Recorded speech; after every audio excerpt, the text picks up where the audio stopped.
ಸರಿ, ಇವತ್ತಿನ ಎಮರ್ಜೆನ್ಸಿ ಅಂದರೆ ಬರಗಾಲ. ಪ್ರತಿಯೊಬ್ಬನ ಮೇಲೂ ಇದರ ಇಂಪ್ಯಾಕ್ಟ್ ಆಗೇ ಆಗುತ್ತೆ. ಯಾವ ವರ್ಷವೂ ಆ ಥರ ಹಿಸ್ಟಾರಿಕಲಿ ಹೈಯೆಸ್ಟ್ ಅಂತ ಹೇಳ್ಬೋದು. 15 ದಿನಗಳವರೆಗೂ ಒಂದೇ ಕಡೆ ಮುಂಗಾರು ಕಾನ್ಸಂಟ್ರೇಟ್ ಆಗಿದ್ದು ಇದೇ ಫಸ್ಟ್ನೇ ವರ್ಷ ಅಂತ ಹೇಳ್ಬೋದು.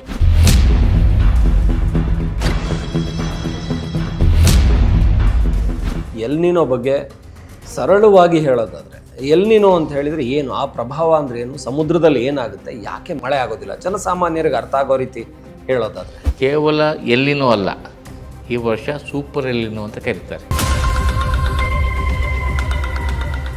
ಕರಾವಳಿ ಮಲೆನಾಡು ಭಾಗದಲ್ಲಿ ಮಳೆ ಆಗ್ತಾ ಇದೆ ಚೆನ್ನಾಗಿ. ಸುರಿಯೋ ಮಳೆ, ವಾರಗಟ್ಟಲೆ ಬರುವಂಥ ಮಳೆ ಕೇವಲ 1 ಗಂಟೆಯಲ್ಲಿ 100 ಮಿಲಿಮೀಟ್ರ್ ಮಳೆ ಬಂದರೆ ಅದಕ್ಕೆ ನಾವು ಕ್ಲೌಡ್ ಬರ್ಸ್ಟ್ ಅಂತ ಕರಿತೀವಿ.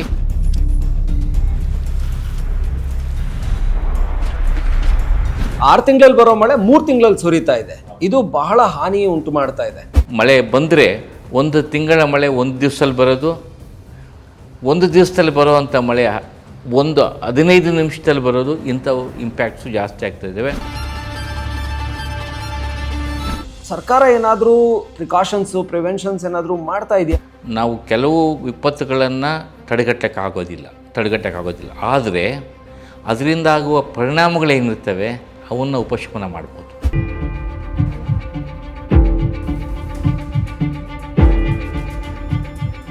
ಡಿ.ಕೆ. ಶಿವಕುಮಾರ್ ಅವ್ರು ಮೊನ್ನೆ ಅಂದರು, ಬಿತ್ತನೆ ಮಾಡೋ ಮೊದಲು ಯೋಚನೆ ಮಾಡಿ ಅಂತ. ಅಚ್ಚುಕಟ್ಟು ಪ್ರದೇಶದಲ್ಲಿ ಅವರು ಅದೇ ಕ್ರಾಪುಗಳಿಗೆ ಸ್ಟಿಕನ್ ಆಗಿಬಿಟ್ಟಿರ್ತಾರೆ. ಅವರು ಭತ್ತ ಬಿತ್ತಬೇಕು, ಕಬ್ಬು ಹಾಕಬೇಕು.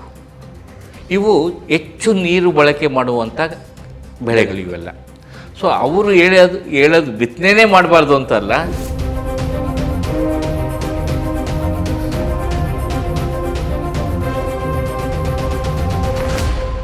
ಬೆಂಗಳೂರಿಗೆ ಟೆನ್ಷನ್ ಏನಂದ್ರೆ, ರಾಜ್ಯಕ್ಕೆ ಟೆನ್ಷನ್ ಏನಂದ್ರೆ, ಮುಂದಿನ ಬಾರಿ ಬೆಂಗಳೂರಿನವರಿಗೆ ನೀರಿಲ್ದಂಗೆ ಆಗ್ಬಿಟ್ರೆ ಮುಂದಿನ ಬೇಸಿಗೆಯನ್ನು ನೀವು ಇದು ಮಾಡಿಕೊಂಡಾಗ ಈ ವರ್ಷ ಬಹಳ ಕಠಿಣವಾಗಿರ್ತದೆ, ತೀಕ್ಷ್ಣವಾಗಿರ್ತದೆ ಅಂತ ಹೇಳ್ಬೋದು. ನಿಮಗೆ ಅಕ್ಕಿ ಗೋಧಿ ಏನಾದ್ರೂ ಬೇರೆ ಕಡೆಯಿಂದ ತರ್ಬೋದು, ಕೊಡ್ಬೋದು, ಕೊಂಡ್ಕೊಂಡು ಬಂದು ಬೇರೆ ಸ್ಟೇಟಲ್ಲಿ ಲಭ್ಯ ಕಡೆಯಿಂದ ತರ್ಬೋದು. ಆದರೆ ಈ ನೀರು ತರೋದಿದೆಯಲ್ಲ ಭಾಳ ಕಷ್ಟ.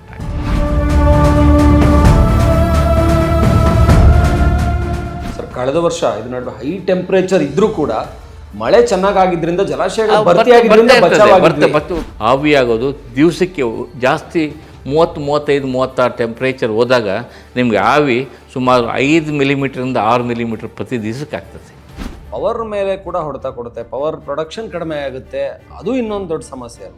ಇಲ್ಲಿ ಪವರ್ ಜನ್ರೇಷನ್ ಡ್ಯಾಮ್ಗಳೇನಿದ್ದಾವೆ, ಐಡಲ್ ಪವರ್ ಅಂತ ಕರಿತೀವಲ್ಲ, ಆ ಡ್ಯಾಮ್ಗಳಿಗೆ ಕೇವಲ 25% ಮಾತ್ರ ನೀರು ಬಂದಿರೋದು. ಬರೋ ದಿನಗಳಲ್ಲಿ ಏನು ಕೊರೋನಾ ಆದಾಗ ಹೆಲ್ತ್ ಎಮರ್ಜೆನ್ಸಿ ಅಂತ ಡಿಕ್ಲೇರ್ ಮಾಡಿದ್ರು, ಕ್ಲೈಮೇಟ್ ಎಮರ್ಜೆನ್ಸಿ ಅಂತ ಏನು ಆ ರೀತಿ ಒಂದು ಘೋಷಣೆ ಮಾಡೋ ದಿನಗಳು ಬರ್ತಾವ ಅಂತ. ಈ ವರ್ಷ ನೋಡಿದ್ದೀರಿ ನೀವು, ಫ್ರಾನ್ಸಲ್ಲಿ ಏನಾಯಿತು, ಇವತ್ತಿಗೆ 5,500 ಜನ ಸತ್ತಿರೋದು ಫ್ರಾನ್ಸಲ್ಲಿ ಕೇವಲ ಬಿಸಿ ಗಾಳಿ.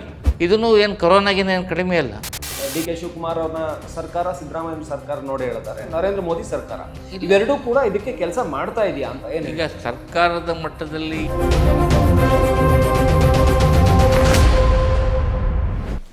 ನಮಸ್ಕಾರ.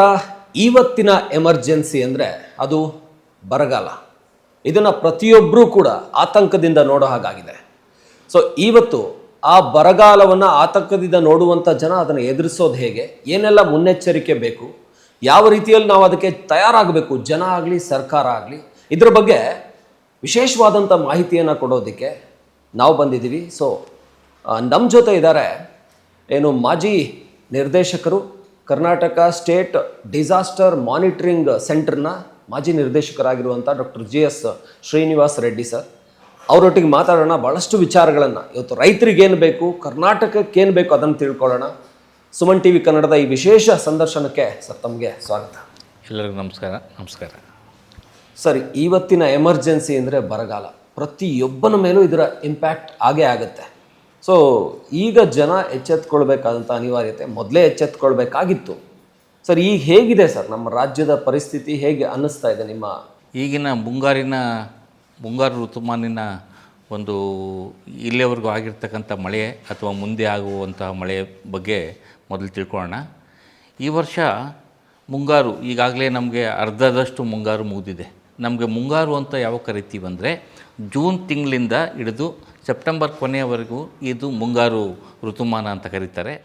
ನಮಗೆ ಮುಂಗಾರು ಋತುಮಾನ ಬಹಳ ಇಂಪಾರ್ಟೆಂಟ್ ಆಗ್ತದೆ. ಯಾಕಂದರೆ ಸುಮಾರು 70ರಷ್ಟು ಬಿತ್ತನೆ ಕಾರ್ಯಗಳು ಏನು ಇದೆ, 70ರಿಂದ 75ರಷ್ಟು ಈ ವರ್ಷ 84 ಲಕ್ಷ ಹೆಕ್ಟೇರ್ ಗುರಿ ಹಾಕ್ಕೊಂಡಿದ್ದಾರೆ.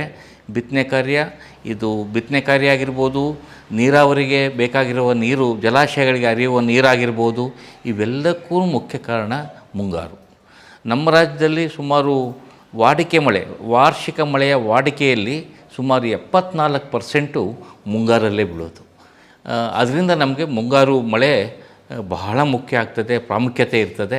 ಸೊ ಮುಂಗಾರು ಯಾವಾಗ ಕೈ ಕೊಡ್ತದೆ ಆವಾಗ ಬರ ಪರಿಸ್ಥಿತಿ ನಮ್ಮ ರಾಜ್ಯದಲ್ಲಿ ಉಂಟಾಗ್ತದೆ. ಇದು ಈ ವರ್ಷದ ಸ್ಥಿತಿ. ಇಲ್ಲಿವರೆಗೂ ನೋಡಿದಾಗ ನಮಗೆ ಈ ವರ್ಷದ ಮುಂಗಾರು ಪ್ರಾರಂಭವೇ ಭಾಳ ಪೆಕ್ಯುಲರ್ ಆಗಿತ್ತು. ಮೊದಲು ಭಾಳ ಅರ್ಲಿ ಮುಂಗಾರು ಬರ್ತದೆ ಅಂತ ಹೇಳಿದರು. ಅದು ತದನಂತರ ಅದು ನಮಗೆ 4ನೇ ತಾರೀಕು ಮುಂಗಾರು ಎಂಟ್ರೆ. ಜನರಲಿ ನಾರ್ಮಲಿ ಏನಾಗಬೇಕಾಯಿತು ಆಯಿತು. ಆದರೆ ನಮ್ಮ ರಾಜ್ಯದ ಅರ್ಧದಷ್ಟು ಭಾಗಕ್ಕೆ ಹೋಗ್ಬಿಟ್ಟು ಮುಂಗಾರು ಅದರಿಂದ ಮುಂದೆ ವ್ಯಾಪಿಸಲೇ ಇಲ್ಲ ನಮ್ಮ ರಾಜ್ಯಕ್ಕೆ. ಸುಮಾರು 15 ದಿವಸ, ಯಾವ ವರ್ಷವೂ ಆ ಥರ ಹಿಸ್ಟಾರಿಕಲಿ ಹೈಯೆಸ್ಟ್ ಅಂತ ಹೇಳ್ಬೋದು. 15 ದಿನಗಳವರೆಗೂ ಒಂದೇ ಕಡೆ ಮುಂಗಾರು ಕಾನ್ಸಂಟ್ರೇಟ್ ಆಗಿದ್ದು ಇದೇ ಫಸ್ಟ್ನೇ ವರ್ಷ ಅಂತ ಹೇಳ್ಬೋದು. ಸೊ ಅದಾದ ಮೇಲೆ 15 ವರ್ಷ ಆದಮೇಲೆ ನಮ್ಮ ರಾಜ್ಯದ ಎಲ್ಲ ವ್ಯಾಪಿಸಿ ಮುಂದೆ ಹೋಯ್ತು, ಬೇರೆ ಬೇರೆ ರಾಜ್ಯಗಳಿಗೆ ಅದು ಹೋಗ್ತದೆ. ಇದು ಈ ವರ್ಷದ ಪರಿಸ್ಥಿತಿ. ಇದ್ರ ಬಗ್ಗೆ ನಮಗೆ ಮುನ್ಸೂಚನೆ ನೋಡಿದಾಗ ನಿಮಗೆ ಈಗಾಗಲೇ ನಮಗೆ ಕಳೆದ ವರ್ಷ ಡಿಸೆಂಬರಿಂದ ಫೆಬ್ರವರಿಯಿಂದನೂ ಈ ವರ್ಷದ ಫೆಬ್ರವರಿಯಿಂದನೂ ಸಾಕಷ್ಟು ವರ್ಲ್ಡ್ ವೈಡ್ ಪ್ರಪಂಚದೆಲ್ಲೆಡೆ ಒಂದು ಡಿಸ್ಕಷನ್ ಆಗ್ತಾಯಿತ್ತು. ಅದು ಏನಂದರೆ ಈ ವರ್ಷ ಎಲ್ಲಿನೋ ಉಂಟಾಗುತ್ತೆ ಅಂತ ಅದು ಡಿಸ್ಕಷನ್ ಆಯಿತು. ಆಮೇಲೆ ನಮಗೆ 14ನೇ ತಾರೀಕು ಏಪ್ರಿಲ್ರಂದು ಭಾರತೀಯ ಹವಾಮಾನ ಇಲಾಖೆ ಮುಂಗಾರು ಮುನ್ಸೂಚನೆ ಅಂತ ಕೊಡ್ತದೆ ಮೊದಲನೇ ಹಂತದಲ್ಲಿ. ಅದನ್ನು ನೋಡಿದಾಗ ನಮಗೆ ಆಗಲೇ ಹೇಳಿದರು, ದೇಶದೆಲ್ಲೆಡೆ ಕೇವಲ 90ರಷ್ಟು, ವಾಡಿಕೆಯ 90ರಷ್ಟು ಮಾತ್ರ ಈ ವರ್ಷ ಮಳೆ ಬರ್ತದೆ, ಮಳೆ ಕೊರತೆಯಾಗುವ ಸಾಧ್ಯತೆಗಳು ಜಾಸ್ತಿ ಇದೆ ಅಂತಲೇ ಆಗಲೇ ಬಂದ್ಬಿಡ್ತು ನಮಗೆ. ಸೊ ಅದನ್ನು ಇಟ್ಕೊಂಡು ಅಫ್ಕೋರ್ಸ್ ನಮ್ಮ ರಾಜ್ಯಕ್ಕೆ ನಾವು ತಗೊಂಡಾಗ ನಾವು ಆಗಲೇ ಗೊತ್ತಿತ್ತು ನಮ್ಮ ರಾಜ್ಯದಲ್ಲಿ ಬರದ ತೀವ್ರತೆ ಜಾಸ್ತಿ ಇರ್ತದೆ ಅನ್ನೋದು ನಮಗೆ ಏಪ್ರಿಲ್ 14ನೇ ತಾರೀಕಿಗೆ ಗೊತ್ತಾಗಿತ್ತು. ಅದಾದ ನಂತರ ಜೂನ್ 1ನೇ ತಾರೀಕು ಇನ್ನೊಂದು ಮುನ್ಸೂಚನೆ ಬರ್ತದೆ. ಅದು ಡಿಟೇಲಾಗಿ ವಿವರವಾದ ಒಂದು ಮುನ್ಸೂಚನೆ. ಅದರಲ್ಲಿ ಕ್ಲಿಯರ್ ಕಟ್ಟಾಗಿ ಹೇಳಿದರು, ಈ ವರ್ಷ ನಾವು ಏನು ಏಪ್ರಿಲ್ ತಿಂಗಳಲ್ಲಿ ಮುನ್ಸೂಚನೆ ಕೊಟ್ಟಿದ್ವಿ 92% ಆಗ್ಬೋದು ಅಂತ, ಇನ್ನೂ ಅದಕ್ಕಿಂತ ಕಡಿಮೆ ಆಗುವ ಸಾಧ್ಯತೆಗಳೇ ಜಾಸ್ತಿ ಇದೆ ಅಂತ ಬಂತು. ಒಟ್ಟಾರೆ ನೋಡಿದಾಗ ನಮ್ಮ ರಾಜ್ಯಕ್ಕೆ ಈ ವರ್ಷ ಮುಂಗಾರು ಕೊರತೆ ಆಗುವ ಸಾಧ್ಯತೆ ಬಗ್ಗೆ ನಮಗೆ 3-4 ತಿಂಗಳು ಮೊದಲೇ ಏಪ್ರಿಲ್ ತಿಂಗಳಿಂದನೇ ನಮಗೆ ಗೊತ್ತಾಗೋಗಿತ್ತು ಇದ್ರ ಬಗ್ಗೆ. ಅದಕ್ಕೆ ಮುಖ್ಯ ಕಾರಣ ನಾವು ಹೇಳಬೇಕಂದ್ರೆ ಎಲ್ಲಿನೋಗೆ ಕನೆಕ್ಟ್ ಮಾಡ್ತಾರೆ. ಸರಿ, ಎಲ್ನಿನೋ ಬಗ್ಗೆ ಸರಳವಾಗಿ ಹೇಳೋದಾದರೆ ಎಲ್ನಿನೋ ಅಂತ ಹೇಳಿದರೆ ಏನು, ಆ ಪ್ರಭಾವ ಅಂದರೆ ಏನು, ಸಮುದ್ರದಲ್ಲಿ ಏನಾಗುತ್ತೆ, ಯಾಕೆ ಮಳೆ ಆಗೋದಿಲ್ಲ, ಜನಸಾಮಾನ್ಯರಿಗೆ ಅರ್ಥ ಆಗೋ ರೀತಿ. ಓಕೆ, ಎಲ್ಲಿನೋ ಅನ್ನೋದು ಒಂದು ಹವಾಮಾನ ವಿದ್ಯಮಾನ. ಅದು ಇಕ್ವಟೋರಿಯಲ್ ಪೆಸಿಫಿಕ್ ಅಂತ ಏನು ಕೇಂದ್ರ ಮತ್ತು ಪೂರ್ವ ಭಾಗದ ಪೆಸಿಫಿಕ್ ಓಷನ್ನಲ್ಲಿ ಕಾಣಿಸ್ಕೊಳ್ಳುವಂಥ ಒಂದು ವಿದ್ಯಮಾನ. ಇದರಲ್ಲಿ ಏನಾಗುತ್ತೆ ಅಂದರೆ ಜನರಲ್ಲಾಗಿ ನಿಮಗೆ ಎಲ್ಲಿನೋ ಬಿಟ್ಟಾಗ ನಮಗೆ ನಾರ್ಮಲ್ ಇಯರಲ್ಲಿ ವಾಡಿಕೆಯಂತೆ ಸಾಮಾನ್ಯ ವರ್ಷಗಳಲ್ಲಿ ಏನಾಗ್ತದೆ ಅಂದರೆ ಈ ಇಕ್ವಟೋರಿಯಲ್ ಪೆಸಿಫಿಕ್ ಸಮುದ್ರ ಏನಿದೆ ಅದು ಸುಮಾರು 17,000 ಹಿಂಗೆ ನೋಡಿದಾಗ ನಿಮಗೆ ಇಕ್ವಟೋರಿಯನ್ನಿಂದ 17,000 ಕಿಲೋಮೀಟ್ರು ಲೆಂತ್ ಇರ್ತದೆ ಅದು. ಸೊ ಅಲ್ಲಿ ಒಂದು ಪೂರ್ವ ಭಾಗ, ಮಧ್ಯ ಕೇಂದ್ರ ಭಾಗ ಮತ್ತು ಪಶ್ಚಿಮ ಭಾಗ ಅಂತ ಇರ್ತದೆ. ಪೂರ್ವ ಭಾಗ ಎಲ್ಲಿಗೆ ಟಚ್ ಆಗ್ತದೆ ಅಂದರೆ ಸೌತ್ ಅಮೇರಿಕಾಗೆ ಟಚ್ ಆಗ್ತದೆ. ಸೌತ್ ಅಮೇರಿಕಾದಿಂದ ಸ್ಟಾರ್ಟ್ ಆಗ್ತದೆ. ಮಧ್ಯಭಾಗ ಓಷನ್ನಲ್ಲಿ ಇರ್ತದೆ. ಈ ನಮಗೆ ಪಶ್ಚಿಮ ಭಾಗಕ್ಕೆ ಬಂದರೆ ಆಸ್ಟ್ರೇಲಿಯಾ, ಇಂಡಿಯಾ ಇವೆಲ್ಲ ಈ ಕಡೆ ಬರುವಂಥ ಕಂಟ್ರೀಸು. ವಾಡಿಕೆಯಾಗಿ ಏನಾಗಿರ್ತದೆ ಅಂದರೆ ಪೂರ್ವ ಭಾಗದಲ್ಲಿ ಟೆಂಪ್ರೇಚರು ಯಾವಾಗಲೂ ಕಡಿಮೆ ಇರ್ತದೆ.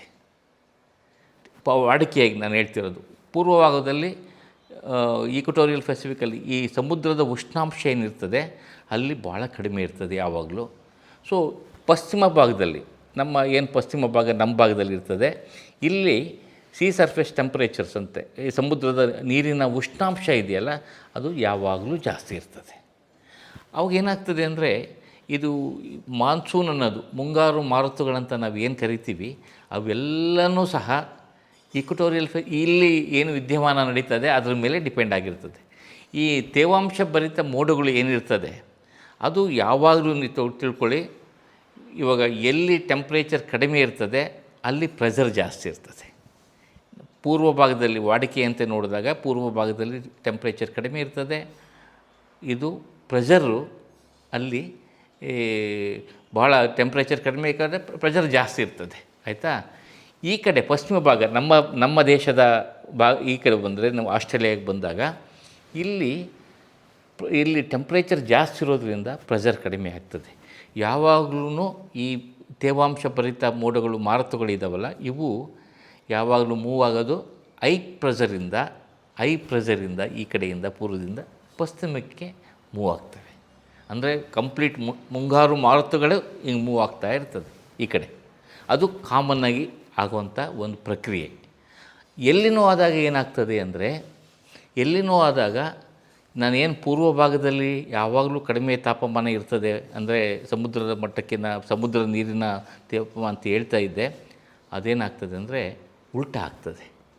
ಇಲ್ಲಿ ಸಮುದ್ರದ ತಾಪಮಾನ ಕಡಿಮೆ ಆಗ್ತದೆ, ಇಲ್ಲಿ ಇಲ್ಲಿ ಇಲ್ಲಿ ಇಲ್ಲಿ ಇಲ್ಲಿ ಜಾಸ್ತಿ ಆಗ್ತದೆ, ಬಟ್ ಪ್ರೆಷರು ಇಲ್ಲಿ ಕಡಿಮೆ ಆಗ್ತದೆ, ಲೋ ಪ್ರೆಷರು. ಸೊ ಮುಂಗಾರು ಮಾರುತಗಳು ಜನರಲ್ಲಾಗಿ ಟ್ರೇಡ್ ವಿಂಡ್ಸ್ ಅಂತ ನಾವು ಸಾಮಾನ್ಯವಾಗಿ ಏನಂದರೆ ಈಸ್ಟಿಂದ ವೆಸ್ಟಿಗೆ ಮೂವ್ ಆಗ್ತದೆ. ಇವು ಸಾಕಷ್ಟು ಮುಂಗಾರು ಅಂದರೆ ತೇವಾಂಶ ಭರಿತ ಮೋಡಗಳಿರ್ತವೆ. ಯಾವಾಗ ಈ ಕಡೆಯಿಂದ ಯಾವಾಗಲೂ ಆಗುವ ಪ್ರಕ್ರಿಯೆ ಇದು. ಪ್ರತಿ ವರ್ಷ ಪೂರ್ವದಿಂದ ಪಶ್ಚಿಮಕ್ಕೆ ಮುಂಗಾರು ಮಾರುತಗಳು ಹಾದು ಹೋಗ್ತವೆ.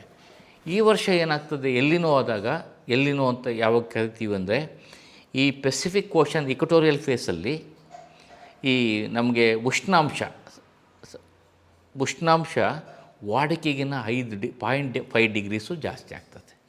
0.5 ಡಿಗ್ರೀಸು ಜಾಸ್ತಿ ಆದಾಗ ಈ ಪ್ರೋಸೆಸ್ ಎಲ್ಲ ಉಲ್ಟಾಗೋಗ್ತದೆ. ಈ ಕಡೆಯಿಂದ ಪೂರ್ವದಿಂದ ಪಶ್ಚಿಮಕ್ಕೆ ಮೂವ್ ಆಗುವಂಥ ಏನು ನಮಗೆ ಮುಂಗಾರು ಮಾರುತಗಳು ಬರಬೇಕೋ ಅವೆಲ್ಲನೂ ಪಶ್ಚಿಮದಿಂದ ಪೂರ್ವಕ್ಕೆ ಮೂವ್ ಆಗೋಕ್ಕೆ ಶುರುವಾಗ್ತವೆ. ಯಾಕಂದರೆ ಇಲ್ಲಿ ಪ್ರೆಷರ್ ಇಲ್ಲಿ ಕಡಿಮೆ ಆಗ್ತದೆ, ಟೆಂಪ್ರೇಚರ್ ಜಾಸ್ತಿ ಆದಾಗ ಇಲ್ಲಿ ಪ್ರೆಷರ್ ಕಡಿಮೆ ಆಗ್ತದೆ.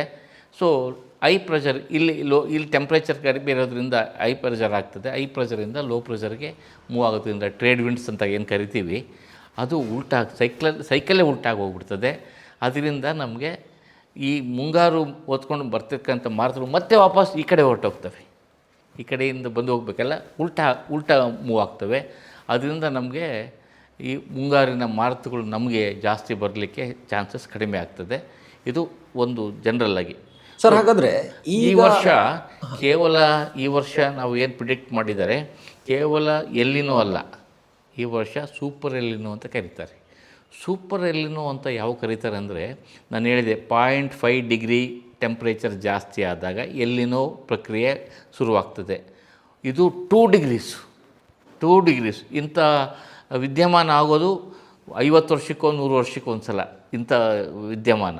ಅಂಥದ್ದು ಈ ವರ್ಷ 2 ಡಿಗ್ರಿ ಸೂಪರ್ ಎಲ್ಲಿನೋ ಆಗಿರೋದ್ರಿಂದ ಆಲ್ವೇಸ್ ಈ ಸೂಪರ್ ಎಲ್ಲಿನೋಯಿಂದ ನಮಗೆ ಮುಂಗಾರು ಮಾರುತಗಳ ಮೇಲೆ ಭಾಳ ಹೊಡೆತ ಆಗ್ತದೆ. ಮುಂಗಾರು ಮಾರುತಗಳು ನಮ್ಮ ಕಡೆ ಬೀಸಬೇಕಾದ್ರೆ ಆಗಲೇ ಡ್ರೈ ಆಗಿ ಹೋಗ್ಬಿಟ್ಟಿರ್ತವೆ. ಸೊ ಅದರಿಂದ ನಮಗೆ ಒಟ್ಟಾರೆ ಹಿಸ್ಟಾರಿಕಲಿ ನಾವು ತೊಗೊಂಡಾಗ ಚರಿತ್ರೆ ನಾವು ನೋಡಿದಾಗ, ಈ ಮುಂಗಾರಿದ ಚರಿತ್ರೆ ನೋಡಿದಾಗ ಯಾವ ವರ್ಷ ಎಲ್ಲಿನೋ ಇರ್ತದೆ ಆ ವರ್ಷ ಸಾಮಾನ್ಯವಾಗಿ ನಿಮಗೆ ಬರುವುದು ಸಾಧ್ಯತೆಗಳು ಜಾಸ್ತಿ ಇರ್ತದೆ. ಸರ್, ಈಗ ಇವತ್ತಿನ ದಿನಗಳು ನೋಡಿದರೆ ಕರಾವಳಿ ಮಲೆನಾಡು ಭಾಗದಲ್ಲಿ ಮಳೆ ಆಗ್ತಾ ಇದೆ ಚೆನ್ನಾಗಿ.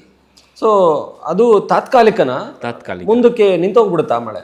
ಇಲ್ಲ, ಈಗ ಏನಾಗ್ತದೆ ನಮಗೆ ಎಲ್ಲಿನೋ ಇಂಪ್ಯಾಕ್ಟು ನಮಗೆ ಅಪ್ ಟು ಮೇ ತಿಂಗಳವರೆಗೂ ಅಥವಾ ಏಪ್ರಿಲ್ ಮಾರ್ಚ್ವರೆಗೂ ತೊಗೊಂಡಾಗ ಎಲ್ಲಿನೋ ಇನ್ನೂ ಬಂದಿದ್ದಿಲ್ಲ. ಅವಾಗ ಲಾ ನಿನ್ನ ಪೀರಿಯಡ್ ಅಂತ ಕರಿತೀವಿ. ಇದು ಉಲ್ಟಾ ಕೇಸು. ಲಾ ನಿನ್ನ ಇತ್ತು. ಲಾ ನಿನ್ನಿಂದ ಎಲ್ಲಿನೋ ಆಗಬೇಕಾದ್ರೆ ಇನ್ನೊಂದು ನ್ಯೂಟ್ರಲ್ ಫೇಸ್ ಅಂತ ಕರಿತೀವಿ, ತಟಸ್ಸು ವಹಿಸ್ತದೆ. ಅದು ಸುಮಾರು ಇಲ್ಲಿವರೆಗೂ ಈ ತಿಂಗಳು ಲಾಸ್ಟ್ ಜೂನ್ 2ನೇ ವಾರದವರೆಗೂ ಜುಲೈ 2ನೇ ವಾರದವರೆಗೂ ತಟಸ್ಸು ಫೇಸಲ್ಲಿತ್ತು. ಈಗ ಎಲ್ಲಿನೋ ಇಂಪ್ಯಾಕ್ಟು ಇವಾಗ ಬರ್ತೈತೆ. ಆ್ಯಕ್ಚುಲಿ ಎಲ್ಲಿನ ಇಂಪ್ಯಾಕ್ಟು ಇಲ್ಲಿವರೆಗೂ ಎಷ್ಟು ಇದಾಗಿದ್ದಿಲ್ಲ. ಆದರೂ ಈ ಬ್ಯಾಕ್ ಸೈಡಿಂದ ಇದು ಮಾಡ್ತಾಯಿತ್ತು. ಈಗ ಫ್ರಂಟ್ ಸೈಡ್ ನಿಂತಿದೆ. ಮೋಸ್ಟ್ಲಿ ಆಗಸ್ಟು ಮತ್ತು ಸೆಪ್ಟೆಂಬರ್ ತಿಂಗಳಲ್ಲಿ ಮಳೆ ಕೊರತೆ ಇನ್ನೂ ಜಾಸ್ತಿ ಆಗೋ ಸಾಧ್ಯತೆಗಳು ಇದೆ.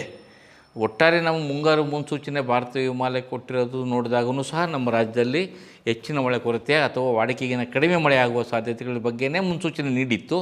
ಈಗಾಗಲೇ ಆಗಿರೋ ಮಳೆ ಪ್ರಮಾಣ ನೋಡಿದಾಗೂ ನಮಗೆ ಜೂನ್ ತಿಂಗಳಲ್ಲಿ 42% ಕೊರತೆ ಆಯಿತು ನಮ್ಮ ರಾಜ್ಯದಲ್ಲಿ.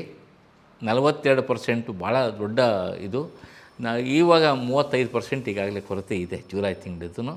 ಈಗ ಮಳೆ ಏನು ನಮಗೆ ಕೆಲವು ಭಾಗದಲ್ಲಿ ಘಟ್ಟ ಪ್ರದೇಶ ಮತ್ತು ಕರಾವಳಿ ಭಾಗದಲ್ಲಿ ಬರ್ತಾಯಿದೆ, ಅದು ಬರೀ ಅದಕ್ಕೆ ಸೀಮಿತವಾಗಿದೆ.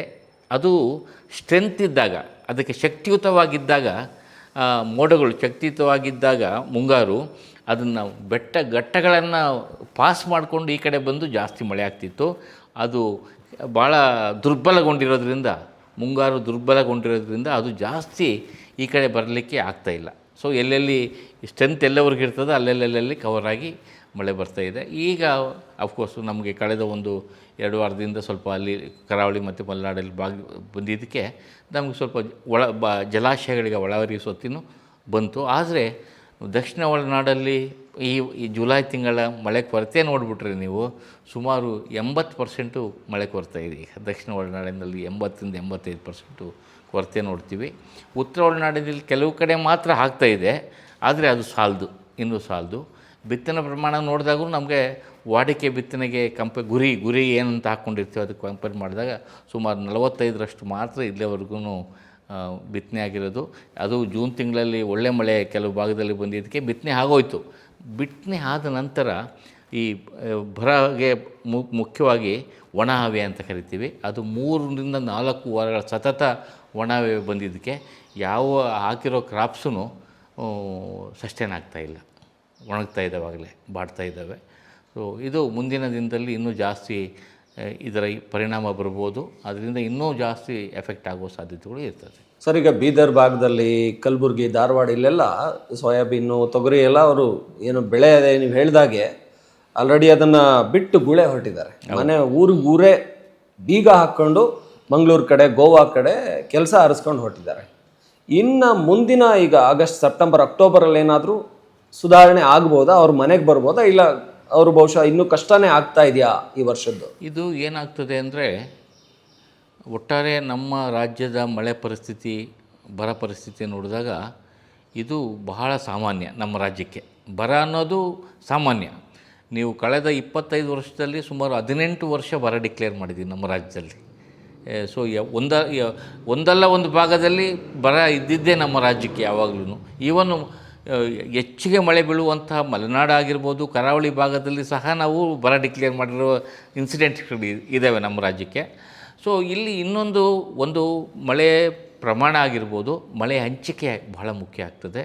ಮಳೆ ಹಂಚಿಕೆನೂ ಭಾಳ ಪ್ರಮುಖತೆ ವಹಿಸ್ತದೆ. ಯಾಕಂದರೆ ಬೆಳೆ ಬಿತ್ತಲಿಕ್ಕೆ ಇಷ್ಟು ಅಮೌಂಟ್ ಬಂದರೆ ಬಿತ್ತನೆ ಆಗೋಗ್ತದೆ, ಆದರೆ ಪ್ರತಿ ವಾರ ಇಷ್ಟಿಷ್ಟು ಮಳೆ ಬೇಕಾಗ್ತದೆ. ಅದಕ್ಕೆ ಬೇಕಾಗಿರೋ ಮಳೆ, ಬೆಳೆಗೆ ಬೇಕಾಗಿರೋ ಮಳೆ ಹಂಚಿಕೆ ಸರಿಯಾಗಿ ಆಗ್ತಿದ್ರೆ ನಿಮ್ಮ ಏನು ಅಗ್ರಿಕಲ್ಚರ್ ಪ್ಯಾಟರ್ನ್ ಹೋಗ್ತದೆ. ಪ್ಲಸ್ ಇನ್ನೊಂದು ಮುಖ್ಯವಾಗಿ ನಮ್ಮ ರಾಜ್ಯದಲ್ಲಿ ಈ ಮತ್ತು ಸ್ಮಾಲ್ ಆ್ಯಂಡ್ ಮಾರ್ಜಿನಲ್ ಫಾರ್ಮರ್ಸ್ ಅಂತ ಏನು ಕರಿತೀವಿ, ಸಣ್ಣ ಮತ್ತು ಅತಿ ಸಣ್ಣ ರೈತರ ಸಂಖ್ಯೆ ನೋಡಿದಾಗ ನಮ್ಮ ಒಟ್ಟಾರೆ ಇರುವ ರೈತರ ಸಂಖ್ಯೆಯಲ್ಲಿ ಸುಮಾರು 86-90% ಅತಿ ಸಣ್ಣ ಮತ್ತು ಸಣ್ಣ ರೈತರು. ಭಾಳ ಮುಖ್ಯ ಆಗ್ತದೆ ಇದು. ಅವ್ರಿಗೆಲ್ಲರಿಗೂ ಇರೋವಂಥ ಜಮೀನು ನೋಡಿದಾಗ, ಅವರೇಜ್ ಲ್ಯಾಂಡ್ ಹೋಲ್ಡಿಂಗ್ ಸೈಜ್ ನೋಡಿದಾಗ ನಮ್ಮ ರಾಜ್ಯದಲ್ಲಿ 0.5 ಹೆಕ್ಟೇರ್ಸ್ ಲೆಕ್ಕ ಹಾಕಿ. 0.5 ಅಂದರೆ 1 ಎಕರೆಗಿನ 1 ಎಕರೆಯಿಂದ ಅಥವಾ 1.25 ಹೆಕ್ಟೇರಷ್ಟು, 1.5 ಎಕರೆ ಒಳಗೆ, 1.5 ಎಕರೆ ಒಳಗೆ ಇರ್ತಕ್ಕಂಥ ರೈತರು. ಇನ್ನು 1 ಎಕರೆಗಿನ ಕಡಿಮೆ ಇರೋರು ಸಾಕಷ್ಟು ಚೆನ್ನಾಗಿರೋದ್ರಿಂದ ಯಾವುದೇ ಅದನ್ನಿಟ್ಕೊಂಡು ಈ ಮಳೆ ಬೀಳೋ ಹಂಚಿಕೆ ಮತ್ತು ಪ್ರಮಾಣ ನೋಡಿದಾಗ ವರ್ಷವೂ ರೈತರಿಗೆ, ಅಂಥ ಚಿಕ್ಕ ರೈತರಿಗೆ ಅದ್ರ ಜೊತೆಗೆ ಜೂಜಾಟ ಆಗಿಬಿಟ್ಟಿರ್ತದೆ. ಮಳೆ ಜೊತೆಗೆ ಜೂಜಾಟ ಈ ಥರ ಆಗಿ, ಪ್ಲಸ್ 1 ಎಕರೆ ಅಥವಾ ಅರ್ಧ ಎಕರೆ ಇರೋರು ಅದಕ್ಕೆ ಕಾನ್ಸಂಟ್ರೇಷನ್ ಮಾಡೋಕ್ಕೂ ಆಗೋದಿಲ್ಲ. ಮಳೆ ಬರಲಿಲ್ಲ ಅಂದರೆ ಅವ್ರಿಗೆ ಆಲ್ಟರ್ನೇಟ್ಸ್ ಏನು? ಎಲ್ಲನೂ ಬೆಂಗಳೂರು ಕಡೆನೋ, ಗೋವಾ ಕಡೆನೋ, ಇಲ್ಲಿ ಮಹಾರಾಷ್ಟ್ರ ಕಡೆ, ಮುಂಬೈಗೆ ಹೋಗ್ಬಿಟ್ಟು ಅಲ್ಲಿ ಹೆಂಗೋ ಒಂದು ದಿವಸಕ್ಕೆ ಒಂದು ₹1,000 ದುಡ್ಕೊಂಡು ಒಂದು ಇದಿರ್ತದೆ ಇವಾಗೇನು ಎಲ್ಲ ಕಡೆ.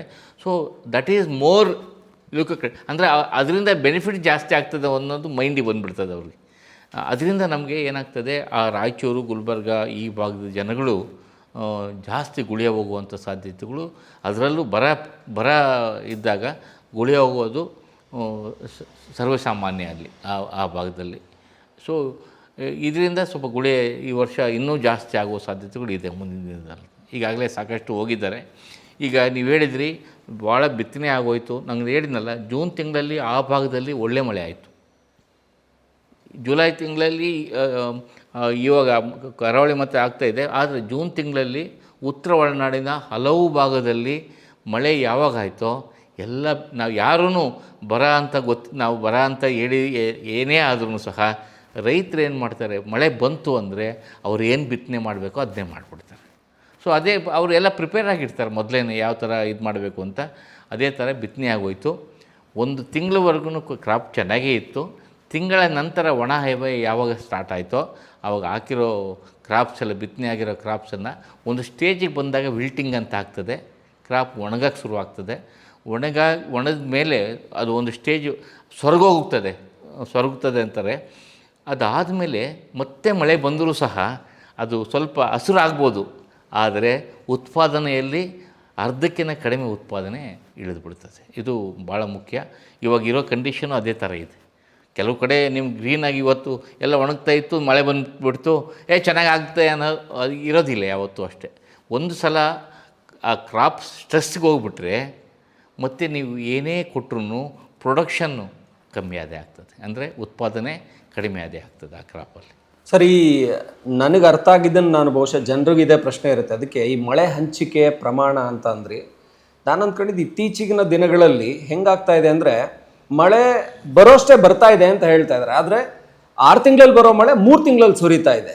ಇದು ಬಹಳ ಹಾನಿ ಉಂಟು ಮಾಡ್ತಾ ಇದೆ.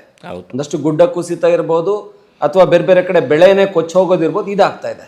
ಇದು ಹಿಂಗೇನಾ? ಯಾವಾಗಿಂದ ಶುರುವಾಯಿತು? ಇದು ಮುಂದೆ ಕಂಟಿನ್ಯೂ ಹಿಂಗೆ ಇರುತ್ತಾ ಅಂತ? ಇಲ್ಲ, ಇದಕ್ಕೆ ಮುಖ್ಯ ಕಾರಣ ನೀವು ಹೇಳ್ದಂಗೆ ಹವಾಮಾನ ಬದಲಾವಣೆ ಅಂತ ನಾವೇನು ಕರಿತೀವಿ, ಅದರ ಇಂಪ್ಯಾಕ್ಟು ಅಂದರೆ ಪರಿಣಾಮ ಇವಾಗ ಜಾಸ್ತಿ ಆಗ್ತಾಯಿದೆ. ಮೊದಲಿಂದನೂ ಹವಾಮಾನ ಬದಲಾವಣೆ ಇವಾಗಲೇ ಎಲ್ಲ ನಮ್ಮ ಹಿಸ್ಟಾರಿಕಲ್ ಇದು ನೋಡಿದಾಗ ಎಲ್ಲ ಕಡೆ ಪ್ರಪಂಚದೆಲ್ಲೆಡೆ ಇತ್ತು. ಆದರೆ ಇತ್ತೀಚಿನ ದಿನಗಳಲ್ಲಿ ಈ ಹವಾಮಾನ ಬದಲಾವಣೆ ಏನಾಗ್ತಾಯಿದೆ ಅದು ಭಾಳ ದೊಡ್ಡ ಮಟ್ಟದಲ್ಲಿ ಆಗ್ತಾಯಿದೆ, ಪ್ಲಸ್ ಬೇಗನೆ ಆಗ್ತಾಯಿದೆ. ಸೊ ಅದರಿಂದ ಏನಾಗ್ತದೆ, ನಾವು ಹವಾಮಾನ ಬದಲಾವಣೆಯಿಂದಾಗಿ ಇತ್ತೀಚಿನ ದಿನಗಳಲ್ಲಿ ಏನಾಗ್ತಾಯಿದೆ ನೋಡಿದಾಗ ನಮಗೆ ಪ್ರಪಂಚದೆಲ್ಲೆಡೆ ಎಲ್ಲೇನ ತೊಗೊಳ್ಳಿ ನೀವು, ಈ ಎಕ್ಸ್ಟ್ರೀಮ್ ಈವೆಂಟ್ಸ್ ಅಂತ ಕರಿತೀವಿ. ಎಕ್ಸ್ಟ್ರೀಮ್ ಈವೆಂಟ್ಸ್ಗಳು ಆಗುವ ಸಾಧ್ಯತೆಗಳು ಫ್ರೀಕ್ವೆನ್ಸಿ ಅಂತ ಕರಿತೀವಿ, ಫ್ರೀಕ್ವೆನ್ಸಿ ಆಫ್ ಎಕ್ಸ್ಟ್ರೀಮ್ ಈವೆಂಟ್ಸ್ ಅಂತ ಕರಿತೀವಿ. ಅದು ಬಹಳ ಜಾಸ್ತಿ ಆಗ್ತಾಯಿದೆ. ಅಂದರೆ ನೀವು ಹೇಳಿದ್ರಲ್ಲ ಈಗಾಗಲೇ, ಅದು ಎಕ್ಸ್ಟ್ರೀಮ್ ಈವೆಂಟ್ಸ್ ಅಂದರೆ ಏನಂದರೆ, ಮಳೆ ಬಂದರೆ 1 ತಿಂಗಳ ಮಳೆ 1 ದಿವಸದಲ್ಲಿ ಬರೋದು, 1 ದಿವಸದಲ್ಲಿ ಬರೋವಂಥ ಮಳೆ 15 ನಿಮಿಷದಲ್ಲಿ ಬರೋದು, ಇಂಥವು ಇಂಪ್ಯಾಕ್ಟ್ಸು ಜಾಸ್ತಿ ಆಗ್ತಾಯಿದ್ದಾವೆ.